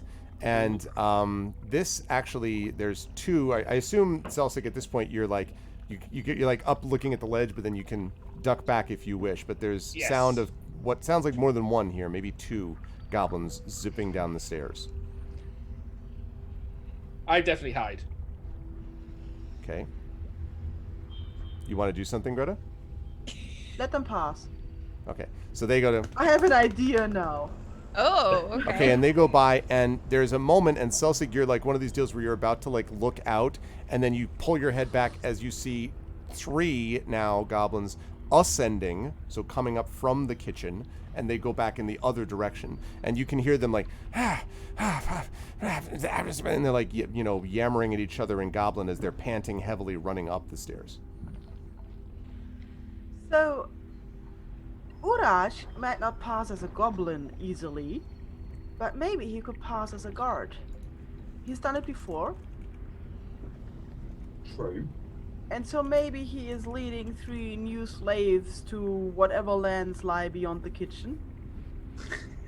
Whatever glorious lands lie beyond kitchen land. Why are you taking those new slaves into the larder? They're larder slaves, obviously. Get in the larder. With our luck, yes, that's going to be like we had so bad luck with all our doors now. This little larder slave. I mean, if we're in the larder, then we can like funnel them, right? So they'll be easier What? to murder. It's gonna be the larder fight. Yeah, the Yeah, the infamous larder larder fight. fight. Larder fight. And we'll just keep eating to replenish our HP, right? That's Yeah. how this works in video games. We just tag out 3. Right, you just 3 pause it, fighting, eat 1 55 goblins, and that's Skyrim D&D. There you go. And that's how you- Hang on, you're gonna eat these 25 cheese wheels. Oh. And then you're We- back up to max HP. Yeah, You can keep that's going. that's how it works. We need to wrap this up anyway. So Yes, that, we do. We do, yes. So we come up with a quite there. plan, and next week we do the plan. Well, no. I mean, do you have a basic sense of what you're? So okay, you have an idea of what you're thinking you might plan to do I with them? think that Really I ambiguous. am gonna try and pretend to be a guard and ferry my new prisoners through the kitchen. Carter, do So- you have chains? Carter? And he sort of pauses and and he kind of like groans a little bit and says, and he pulls out from, for the first time, he pulls out from his pocket what look like 2 linked sets of iron rings. And he takes them and he hands them over to you, Greta. And he says, "There used to be ones I wore." And he pauses and he says, "Hope you use them the right way this time." And he nods and he turns and he looks back over his shoulder and he says, "What are you gonna do with them giants?" We're gonna steal the teleportation conch, free hackathon, and restart the ordering. And afterwards, I think we have Duke's altar. I don't know. What do they do with Dukes? What is the removed from office? You're gonna, you're gonna exactly. You're gonna. We're going to remove his head from his shoulders. You're gonna basically Yeah, I was depose him, thinking right? guillotine. And he says, "You gonna hurt any giants when you do it?" What happened if it's not? That it has happened in the past. It can happen again. If they try and hurt us. They're gonna get what's coming. He nods and he says, "Make sure you get 1 extra blow in for me." We'll do that. Good luck Definitely to you then. do that. Good luck to you then, he says, and sort of nods for a moment, completely normally. And then, Cardis, do you know what's beyond the kitchen doors? and he nods and he says, "Water, fire," and he pauses, "and the other stuff," and then looks at them and he looks at you and says, "Heat. Lots and lots of heat." And he turns, and with that turn, we are going to bring this session to a close. Good stuff, folks. That was really enjoyable. We had a lot of combat in our last session. This one was going to alternate, so this was never going to be all that combat as much. But you managed to navigate Cardis and find your way down here to a kitchen, and you'll have some time to think about how you want to deal with 20 goblins, 2 ogres, 1 fire giant with a dragon skin cloak, and 5 smoke mephit demon things, and a partridge in a pear tree. So I'm sure it'll be just fine. But I look forward to seeing how that plan unfolds. Always a pleasure, Chai. How'd you feel about today? Where will the lovely folks see you next? It was great, as always. I'm sorry that I was mildly distracted for quite a bit of it because baby, but you know, that will pass someday. Exactly. That's what the other adults tell me, that this will stop at some point. Yes, at some point. At Yes. some point. 10 but years. yeah, I had a great time. And I want to do it again as soon as we can because we're all under quarantine and that's no fun and none of us want to be here. So it's great to have the distractions True of playing facts. D&D and having a good time. As far as when you'll see me next, I'm not even sure. I've been streaming as much and as often as I can on my personal channel. So just if you want to see me again, hop on over to my channel and join the Discord because that's where I announce where I'm going to be live again. Good stuff. Always a pleasure. Thank you, Chai, so much. And yes, you should. I've actually watched and lurked a little bit with watching some Doom Eternal here and there and stuff like that. So it's been fun watching that. But thank you, Chai. Always a great pleasure. Also a great pleasure to have Mike Smith with us. It was Mike Smith with us as always. Mike, good stuff today from Urash. Was fun seeing the sort of shared prayer that you had going on with yourself and with Cardis. How'd you feel about today? Where will the folks see you? Yeah, it was really good. For a short while, I forgot about the horrible happenings of the world right now. So it was really nice. Good. And I hope that this kind of it let people escape for a little bit and let people just leave everything behind them, so you can kind of refresh yourself, feel a little bit better about everything, and everything is going to be okay. We are going to get out the other end of this. You can find me normally on Twitter. At the minute, I'm not doing a lot of stuff at the minute because a lot of my plans are cancelled, unfortunately. But the only thing I will say is that support your content creators, because for myself especially, those people are going to get us through this and they're going to help us remain sane during these difficult times. So yeah, everyone on the stream is a fantastic content creator. They really put their heart and soul into it. Everyone on the stream team is. So yeah, just they're going to be like extended family right now. Also, wash your hands. Amen to that. Thank you, Mike. Always a pleasure, my friend. We'll see you soon. We will also see Darksaber 2K, who did a great job today with Celsig. I was enjoying some of the, like, you trying to decide how to explain to them what you saw. You're like, there's a lot of, there's stuff that what's beyond boatloads. You know, like I was enjoying all that. How'd you feel about today, Darksaber? Where will the lovely folks see you next? It was great fun as always. I've been looking forward to tonight. I had been silently hoping that it would be a little less combat intensive, so I'm happy we managed to navigate that. Now, if I can manage to avoid dragging everyone into combat next session, I'll be doing great. It's like, yeah, I was like, right, if I say this, Urash is going to do this. If I say this, River's likely to do this. If I say this, Greta's probably going to do this. I don't have a lot of options outside of these. It's like, which one's going to end up least bad? Exactly. That feel when navigating party plus enemy. Exactly. Yeah, exactly. But yeah, I've had a lot of fun. It's really enjoyable. I'll be back streaming tomorrow. I'm going to be carrying on Control on my own channel in the afternoon. I'll be back here on GOG. Going to carry on the theme I've been doing with sort of chill out streams for these stressful times. And I'm going to be doing some My Time at Porsche, picking up my ongoing game I've had going on for months on that. So looking forward to that. Good stuff. Thank you, and thank you again for doing all the Moobot and dashboard stuff. I appreciate it, Saber, as always. Thank you. And thank you, as always, to our fearless leader, Pyron Jade. It was always a pleasure, Pyron, and it was fun, as always, seeing some of Greta's reactions to some of the rest of the party and what they were going to do about different things, and about the goblins with the two giant forks. How'd you feel about today? Where will the lovely folks see you next? I absolutely love today, and I'm just so happy that we made it down one level, and I hope there are not going to be so many more levels. maybe less than 5 or something. And the next folks, the folks are gonna see me next week actually, because we're planning something special for April Fools that you should also read about on the Discord, Arv. And Makes note. yes, and then so next week I will, like with a 99% probability, I'm going to stream next week as part of our April Fool's stuff. Yay! Yay, good stuff. Thank you very much, Pyron. Always a pleasure. And chat, can we get some love for our amazing players? It's always such a great pleasure to play with these folks. And yeah, hopefully we can do it as soon as we can, because yeah, exactly what we said. It's good for everyone. So hopefully we will chat about when we can do this soon, since we're almost to the end of the month. So, you know, maybe we'll do them even faster. We'll see. But anyway, thank you so much to my wonderful players. Thank you to Pyron Jade, Darksaber 2K, Mike Smith, and Tasty Chai. Chat, could we get some love for them? And thank you, everyone. Stay safe, for now, folks. Stay safe for you. And that is going to do it for them, and it is also going to do it for me for today, because I have to give way to Pantless. Oh my God. Never remember to turn that thing off.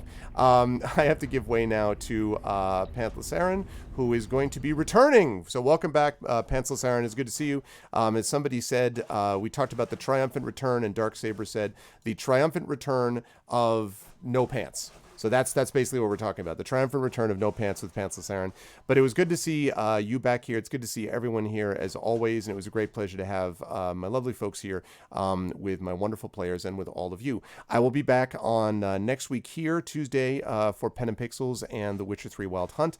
I will also be on my channel in a few hours this evening playing Apollo Justice Ace Attorney with my amazing voice team, the R Vocalists, in case anyone is interested in seeing that, and more D&D coming on later in the week. That's all for now. Everyone, as Mike said, please stay safe, stay smart, do the things that are necessary to stay smart and safe. And thanks everyone for being here. I really appreciate it. And hang in there, because as Mike said, we will get through this when all is said and done. That's it for now. Stick around for Pantsless Aaron, and I will see all you lovely people soon. Until then, everyone be good to each other. Have a good night.